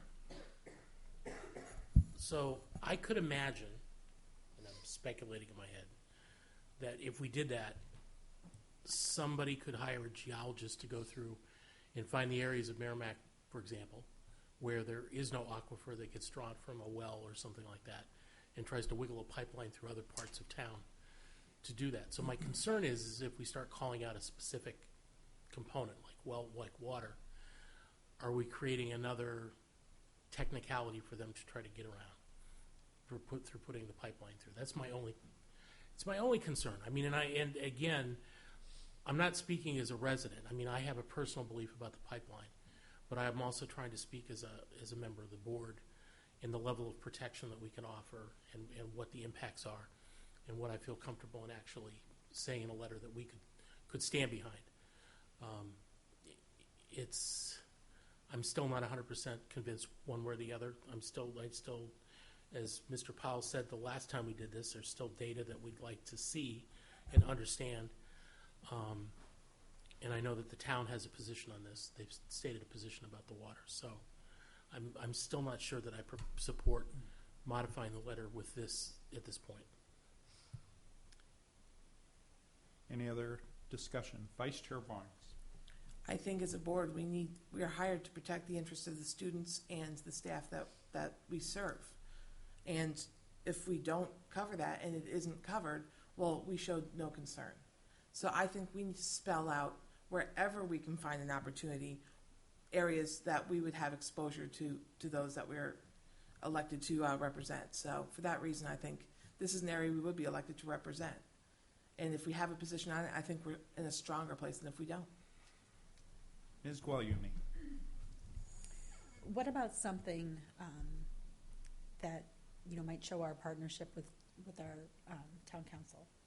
Whereas they've made a number of statements that we know that they've already expressed, that's something that might state that we are united in our other concerns that have previously been brought to your attention, such as the, aquifers, water, contamination, and maybe that would be a bullet, or, well, the bullets are the facts, right? So, but maybe we could have a basic statement that say we are in solidarity, with our town council in this town, and also, voice our concerns. Mr. Schneider. Okay, how about if we say that we support the position of the town council, and in addition, we want to put these extra constraints on it? Because that way it allows the town council to do the diligence of what they believe as a town we worry about. Because it isn't just the water aquifer. There are other dimensions to this pipeline that affect things that you could talk about, socioeconomic and other dimensions of that. However, because the town has taken this position just generally, if we could say we support the town in their position and we have this extra constraint about school property, an approach like that I could probably get behind. I'm just concerned about doing something specific, but I would be willing to as Cinda says, maybe piggyback a little bit on the concerns of the town. Okay, Vice Chair Barnes. I still think we need to tie it into the fact that everything about this position is our elected job to represent students and staff and facilities in the district. That's why we're writing this letter. And to say that we are in solidarity with the town council is fantastic, but to say that we don't have a specific concern about the safety of our staff and students as it relates to water, I think is diluting, and God, that's a really bad word to use right now, diluting the strength of our message. Mr. Marcus. For what it's worth, I wanted to say that I agree with Vice Chair Barnes, because I think that you as a board were elected for a fundamentally different purpose than the town council, because while they have to weigh everyone's property value and where the pipe may go if it can't go near an aquifer, then you guys, I believe, should only look at the tangible and immediate effects that it would have on school district property and personnel. Thank you, Mr. Marcus. Mr. Powell. So here's my thought. I agree that we are responsible for, or we've been elected to represent the district, represent the employees, represent the students. I think we've shown that going through the Pennachuck watershed does not, or aquifer rather, does not directly affect anything to do with the school district. What I haven't heard is any of our constituents coming to, any majority of our constituents or any great number of our constituents contacting us to say, we want you to take a stand on water. For that matter, what's to stop it there? I'm concerned about driving down Continental Boulevard when I'm taking my kids to school. I don't see where it stops, so I don't see where we really have a leg to stand on in making this argument. Now, I could support what Andy suggested, that we stand with the town, or maybe it was you said. I'm sorry, I'm not sure which one. I could support that, but to drill down to specifics that don't specifically concern the school district or in any of its buildings or properties, I could not support that. Vice Chair Barnes. When we started this conversation in July, it did, and now it doesn't. It could again. Again, this pipeline has moved multiple times since I even brought this to the board's attention over the summer. We don't have a final route. So today it's Pennachuck, tomorrow it could be back in the MVD's backyard. We don't have enough of a finite plan for the pipeline. We do. As far as, I hate the answer, and I don't mean to sound rude, but when I drive my child to school, it's still your child and your property and your possession. When that child gets dropped off at the front door, now it's ours. That boy or girl is our responsibility, and what goes in on his hands throughout our faucets, what goes in his mouth through our bubblers, they're now our responsibility. If that water is contaminated, we directed them to contaminated water in our facilities. We exposed them to it. So we have to, as a district, protect the student in our care. And that is where the specific water comes to play. It's not because it's happening to Merrimack. It's because it could happen inside the buildings that house our students and our staff. So that is why it's very specific and why I've brought it up 4 times now at 4 different meetings, because it's that important. It is getting in direct contact with our children if there is a contamination. And again, we don't have a final route yet. So we have to basically plan to position ourselves to protect our children against the unknown, because that's what we have is a lot of unknown and no certainties. So again, it could go back to the MVD any day. It took 500 feet to get it out of the MVD and into Penachuk's conversation. 500 feet. So I really think we need to make a stand. If I can share a thought. I understand the concern, and it's extremely well placed. I think what I struggle with is our ability to protect the aquifer. We're a consumer of the Merrimack Village District, right? We buy product from them. And certainly if it were tainted, we would have an issue and a concern. But we don't run the Merrimack Village District. We're not responsible for ensuring the purity of the product produced. The Merrimack Village District is. If a product that we were bringing in, let's say milk at lunch, thousands of miles from here, is near a pipeline and somehow gets contaminated and brought into the district, do we have a position on that? Is that our purview? Is it? Can we reasonably assure that we can protect everything that comes into the district? For me, the question boils down to, what is our responsibility? Where does it begin and where does it end? It's been proven that children learn best on a good night's sleep. But we're not issuing noise ordinances for the town because that's not our responsibility. And so for me, the struggle here is, where does our responsibility begin, where does it end, and where does somebody else's begin? That's the challenge I have. Mr. Marcus, then Ms. Guagliumi. You mentioned that it's not the school district's responsibility to ensure the purity of a product produced, but it is their responsibility to ensure the purity of a product consumed. Correct. So when it comes to milk, if it's contaminated, I may not be easy, but comparatively it's easy to switch to a different milk supplier and we can still offer kids fluids for lunch. But as far as bringing water into the building, correct me if I'm wrong, but this is our only option. We can't relay new pipes to get the water from a different source.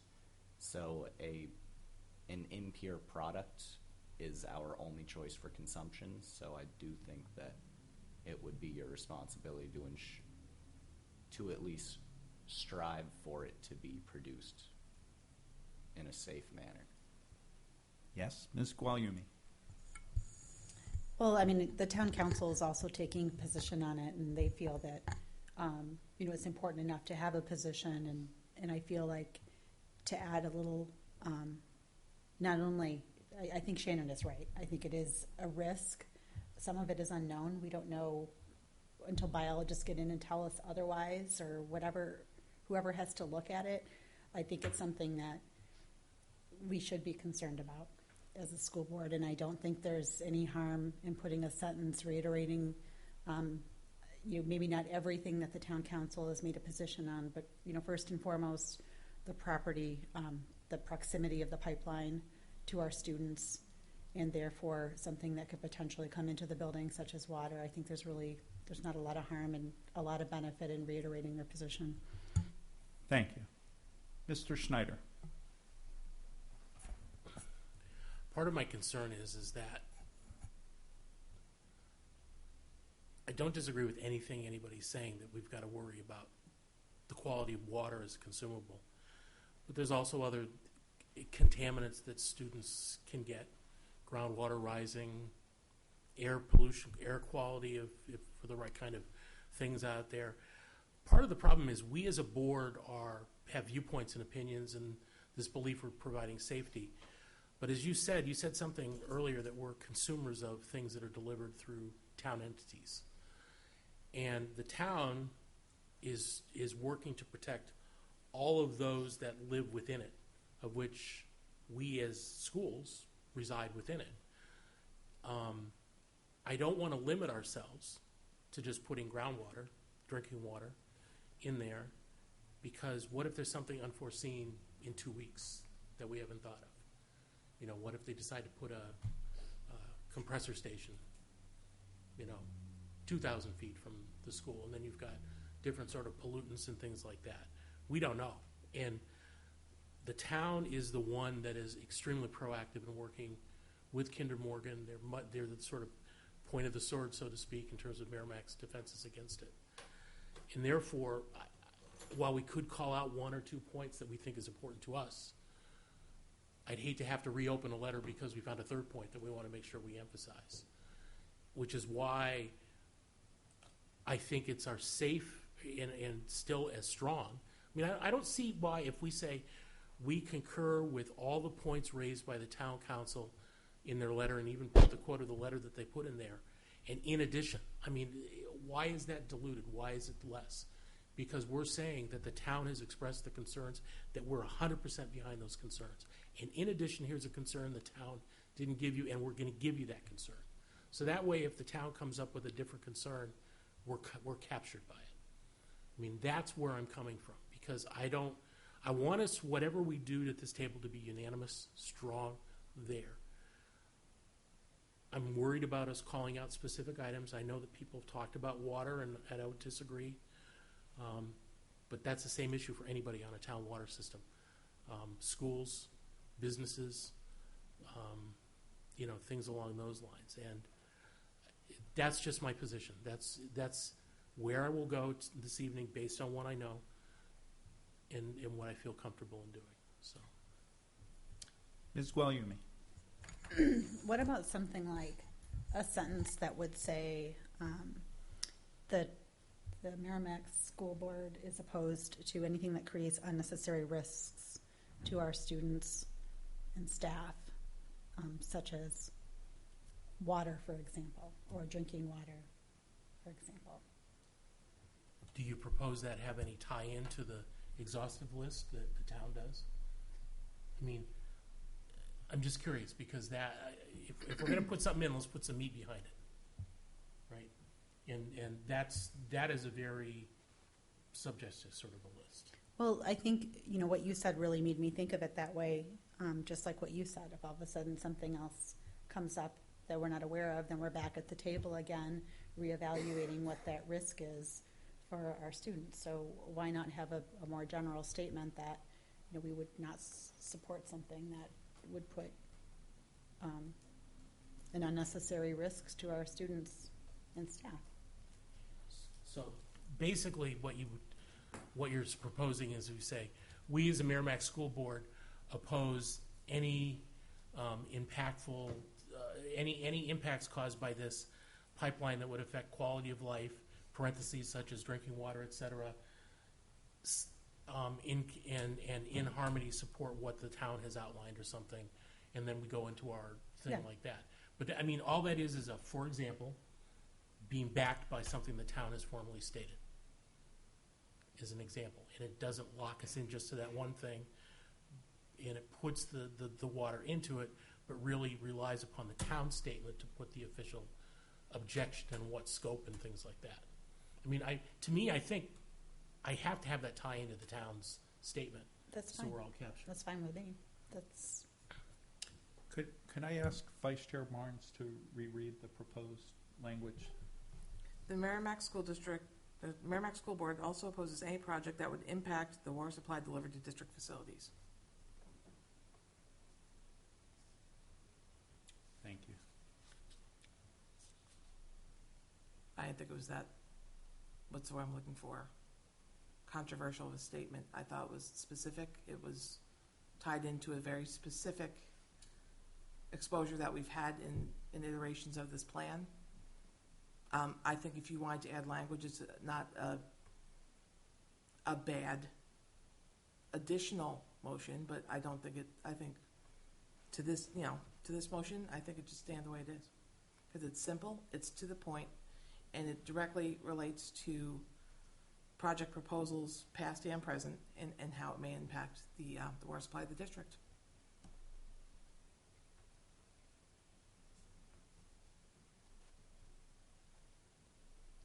I have to admit, the way that it's worded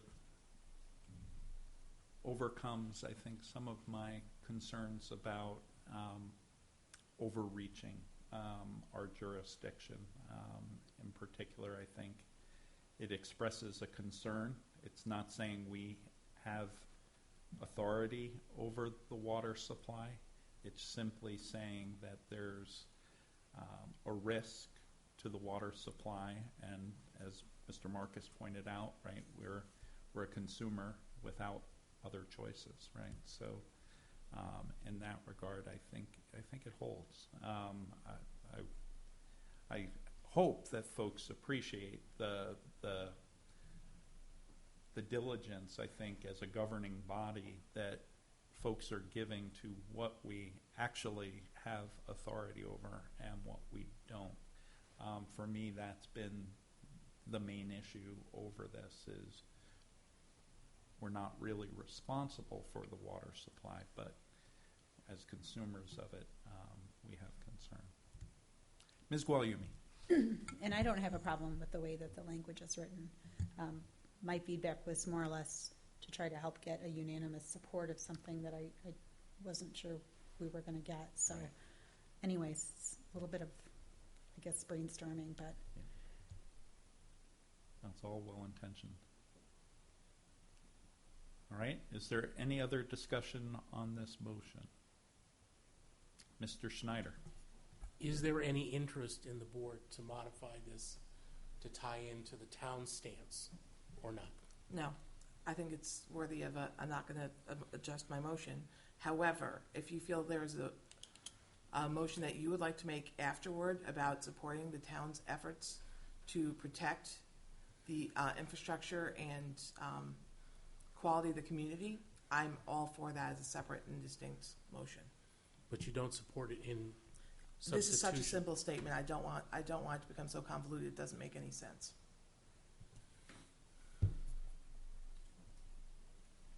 Is there further discussion? Seeing none, we will put the motion to a vote. Oh, Mr. Powell. Yep. With pleasure. The Merrimack School Board also opposes any project that would impact the water supply delivered to district facilities.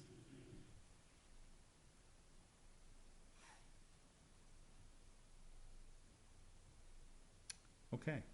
Mr. Schneider. Do we want to put the word negatively impacts? I am willing to put the word negatively in that. So I would be glad to. I mean, no, it's fine. I get what you're saying. I mean, somebody could say, you could say maybe somebody claims it positively impacts because it causes more Adds bacteria flavor. growth or something. I mean, I don't know. Yeah. I mean, if we're gonna go down this road, Okay. let's go down the road so it's So Cindy, back me up on properly this. stated. So, The Merrimack School Board also opposes any project that would negatively impact the water supply delivered to district facilities. Would you second that adjustment? thank you. Thank you. Just in case the water gives people like Spidey powers or something, and that's positive impact. Again, we're not water experts, and there's probably a study that shows gas pipelines with maybe some friction capacity is, I don't know. But I mean, I don't want to make light of this, but if we're going to go out there, let's make sure that we're clear what it is. Yep. Because impact could also mean it could increase the proposed water volume that's created, for example. Mr. Marcus. Would it be possible at the end of your statement to add on something along the lines of, or any other project that detrimentally impacts student and faculty health, because that way we can be covering any future problems like a compressing station. So I feel like it still places the primary emphasis on the water, but then you have that in there just to cover your tracks in case another serious pollutant issue arises. I get where you're coming from. I would keep this simple. I would actually, if you need to add little things to it, I kind of look at this as like a job description. Here are all the things that are going on and others as determined. That's an as others as determined. So if you feel we should add a statement, and I would support it, if you need me to make the motion, I'll do it, to say, we are opposed to any outcome of this project that would negatively impact student and staff well-being, period. Okay, we have a motion on the table. It's been clarified and discussed. We certainly have an opportunity to make further amendments and then to ultimately approve the letter. So let's put the motion on the table to a vote. All those in favor of adding the language that we were just discussing, could you read it one last time?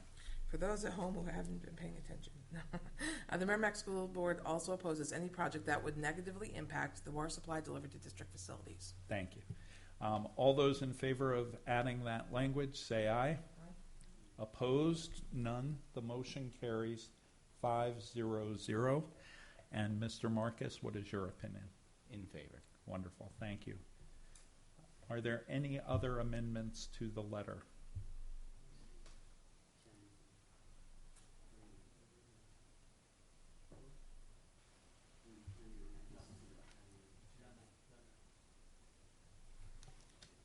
Mr. Schneider.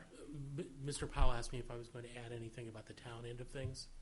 I think, based on the discussion here, my whole point of the town was to avoid the water-specific words. I think for the purposes of this, we stick with this, just to sort of get us through the hump on this one. Yep. Good. Vice Chair Barnes. To support Jake's position, I would like to vet that we add one statement that, in summary, and this will be the motion, I move that we add, in summary, the Merrimack School Board opposes any outcome of this project that would impact the health and well-being of staff and students in the district. Seconded by Ms. Walyumi. Discussion. Did I do okay, Jake? That's what you want? Okay, good.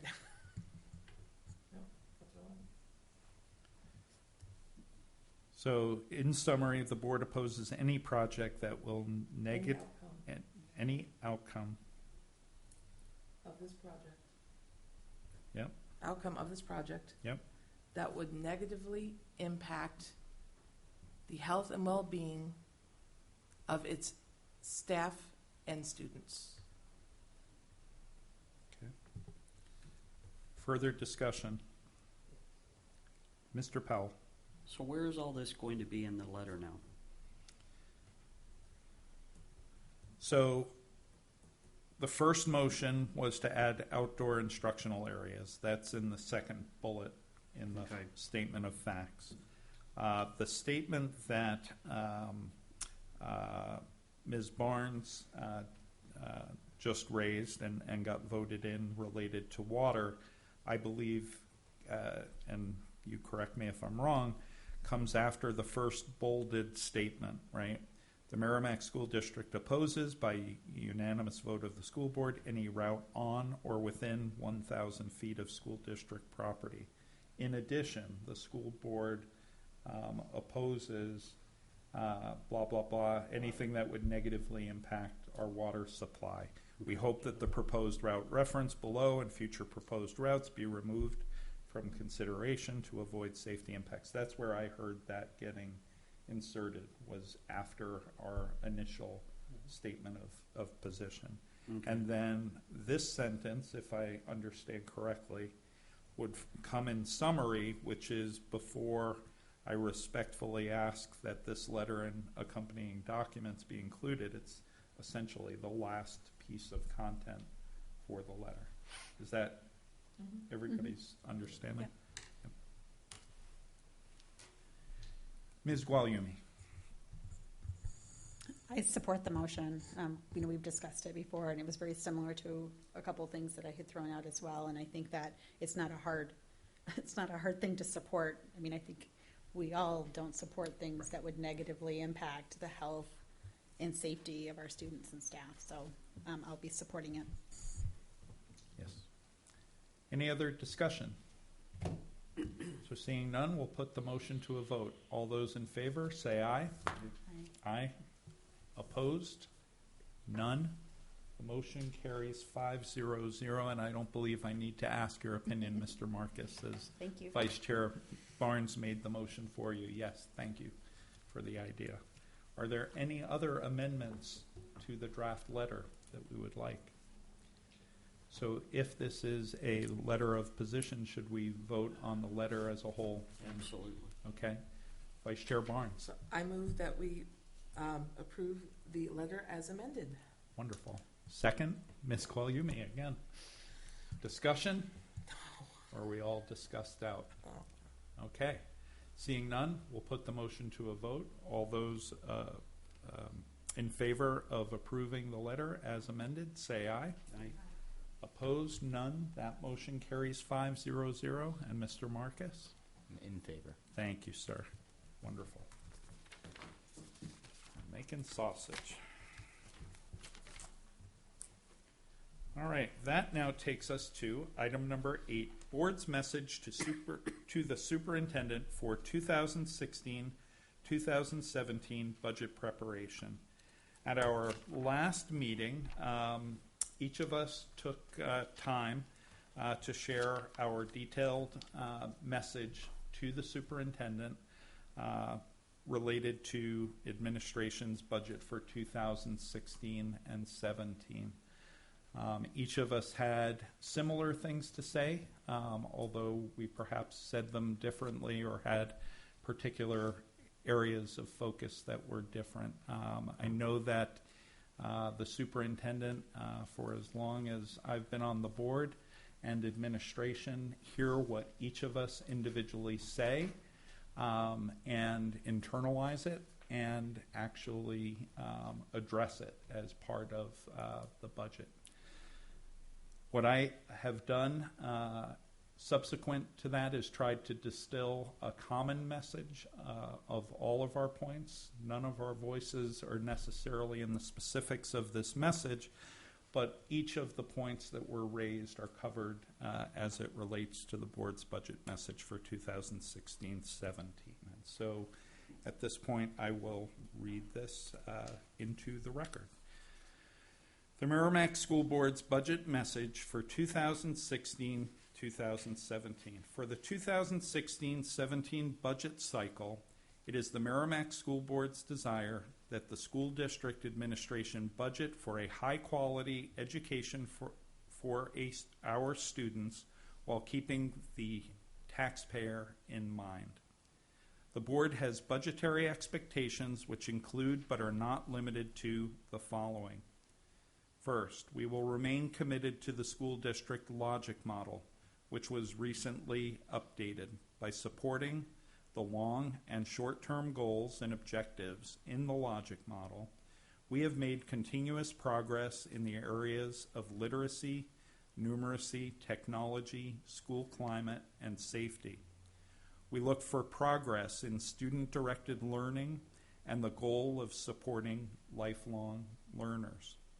Second, we will continue to make data-driven decisions. Financial support will be applied only to those programs and tools that have been proven successful by data.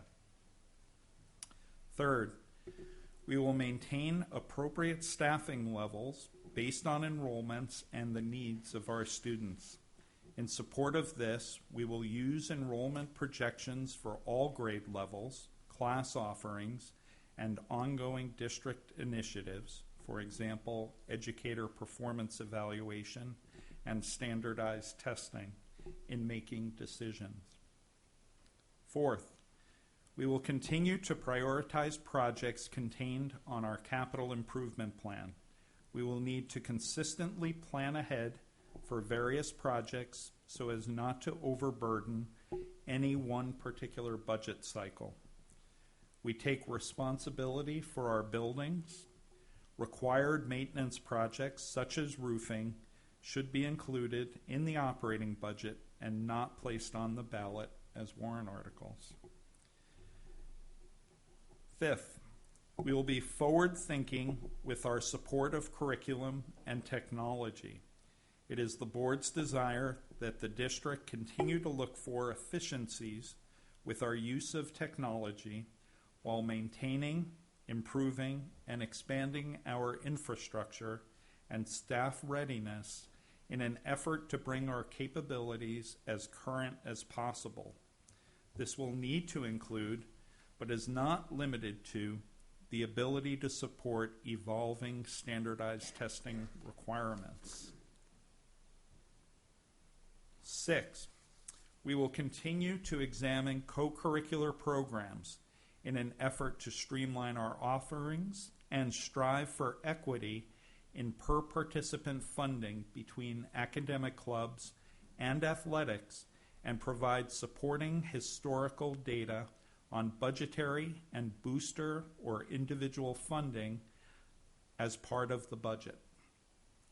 Lastly, we support administration's efforts to create as close to a level-funded budget as possible while appreciating its associated challenges. Any additions or reductions to staffing and/or programs proposed by administration should clearly include details of the consequences of such actions with the board and its constituency. In summary, we will remain prudent with our expenditures without sacrificing the high quality of our students' education.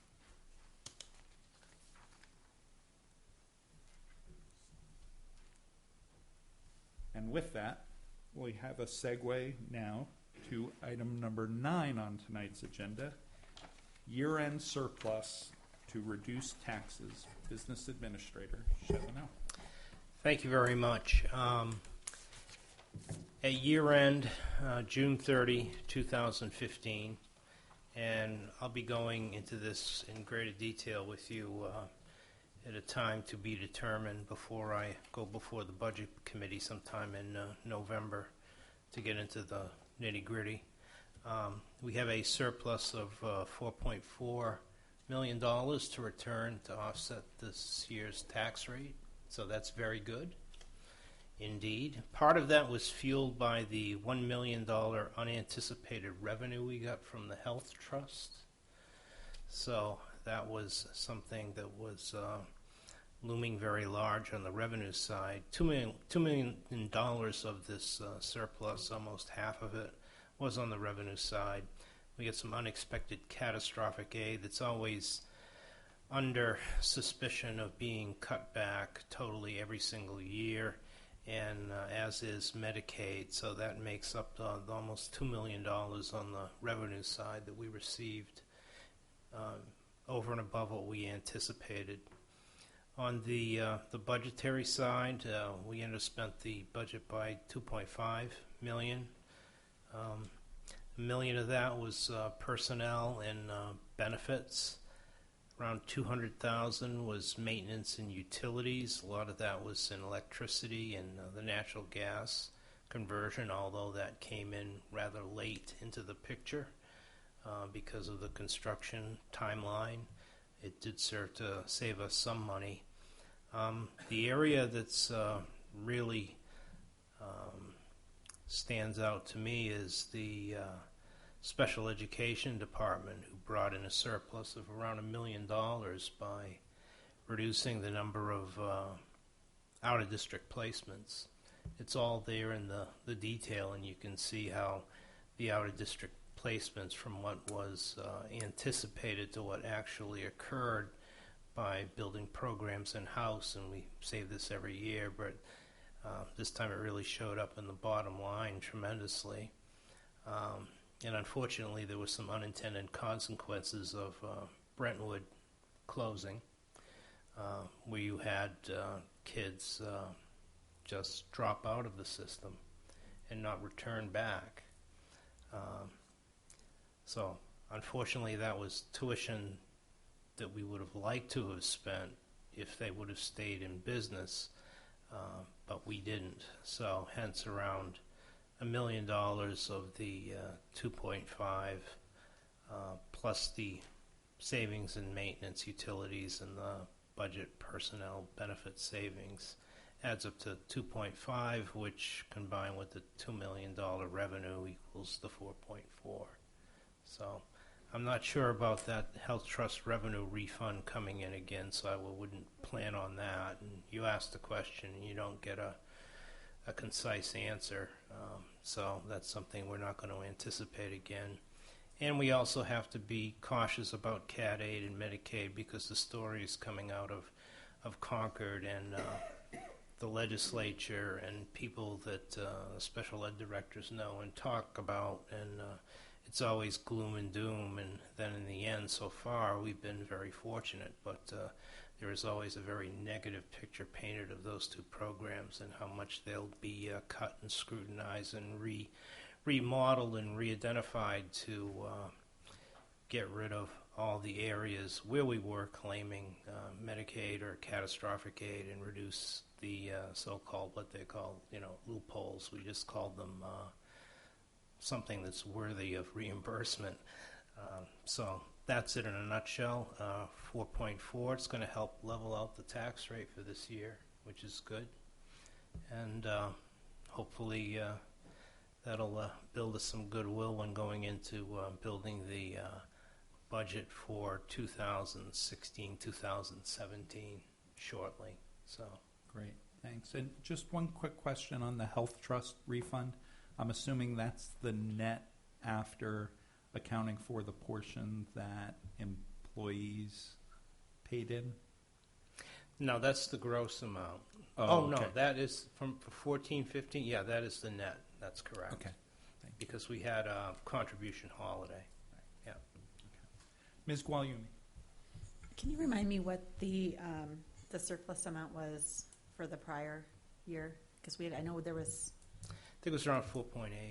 It's a little bit higher. And then those are 2 years that have been an aberration because of the $1 million coming in from the health trust. Right. Yeah. Thanks. Usually we run around 2.7. That's a normal year, Okay. which is appropriate for a $70 million budget. Yeah. So, No, thanks. yeah. Mr. Schneider. But that being said, if you assume you only have $1 million for the health trust this year, that means that our number is higher than before. When you attributed that higher than average strictly because of the CAT aid that we saw, or is it just generally you can see improvement? I mean, you called out the areas here. Yes, CAT aid and Medicaid, we received more than we had anticipated. Right. Because the prognosis of both those programs was less than in prior years, so we were more conservative in our estimates. Oh, okay. But the other areas you talked about, personnel costs and things like that, and SPED, those areas also improved. So it was a joint effort of all those components. Absolutely. So last year was 4.8, of which I think 2.6 was health trust. Yeah. So this year we've gone. Last year it was like $2 million. This year we've gone up to like 3.4. Yeah. Take health trust out of the equation. Right. So that means as a district we're being more efficient in terms of what we do, based on the budgeting and as well as general revenue and expenditures. Yeah, well, like I said, a lot of it, when you net everything out for the utilities and the electricity, we shop around electricity, so around $100,000 is just savings in electricity because we go on the open market and we negotiate deals. And so when everybody else is paying 11 cents a kilowatt, and that's what we kind of budget for, we're paying 8. And sometimes you get fortunate that way. I wouldn't call it fortunate, but we've been doing it for a number of years now. You make your own luck. Yes. Any other questions? Okay. Thank you, Mr. Shevin. Thank you. That takes us to item number 10, other correspondence. Any correspondence to come before the board? None? Okay, seeing none. Comments? Ms. Guagliumi. I'm sure that we would anyways, but just wanted to make sure we're going to get a thank you letter out to our guests from this evening. I don't know if would merge with someone and on behalf of the board and just really thank them. I think that would be nice. It was really a lot of them and time out of their evening, so I really appreciated it. Yes. I know we all did. Yeah, I agree. And the superintendent has said she'll take care of that. Any other comments? Seeing none, we'll move to item 11, new business. Any new business to come before the board? I have one item I would add. I know perhaps later in the agenda this may get mentioned, but two of our board members went recently to a health trust seminar related to healthcare. I won't steal your thunder. You were nice enough to provide the materials to the rest of us. At our meeting in 2 weeks, we're going to have Debbie Clayton from Health Trust here to talk about healthcare trends and the issues that we can expect to see. And so what I would ask board members to do is, as you review those materials, if you have questions that you can send in advance to the superintendent, such that Ms. Clayton can be queued up and teed up, not unlike what we did with the folks here from Amherst tonight. That would be helpful. Any other new business? Okay. Seeing none, we'll move to item 12, committee reports. Mr. Schneider. So, yes, to follow up on the thunder, it wasn't a committee, but it was the seminar that Cindy and I were able to go to for Health Trust. It was extremely helpful.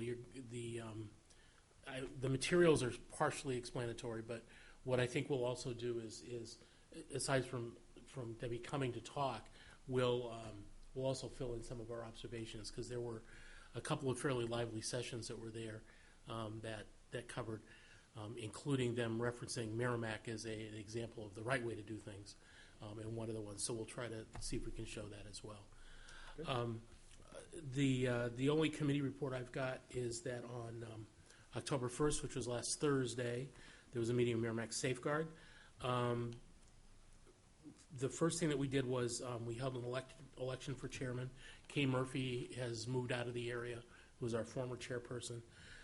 There was a fairly robust effort to get some of the other members to be named chairman of it, and all of them failed until Debbie Wolfline offered her services to act as interim chair, until somebody with enough intestinal fortitude wanted to step in for the one. So hats off to our former middle school principal, who's apparently busier now that she's retired than she was when she was working, to step in that role for a period of time. The drug's prescription drug take back was held, I believe, on the 26th of September.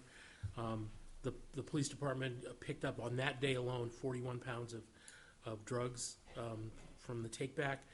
They turned it in along with what they normally get in their box and their front entrance, so they turned into the state a total of 214 pounds. They weren't sure how long they'd been gathering from the box, but it's a lot of stuff there that was taken in. There was a business. We're doing focus groups all along the different areas of interest for our agreement that the grant that we got. We have to meet with different groups around town to talk about risks and managing that.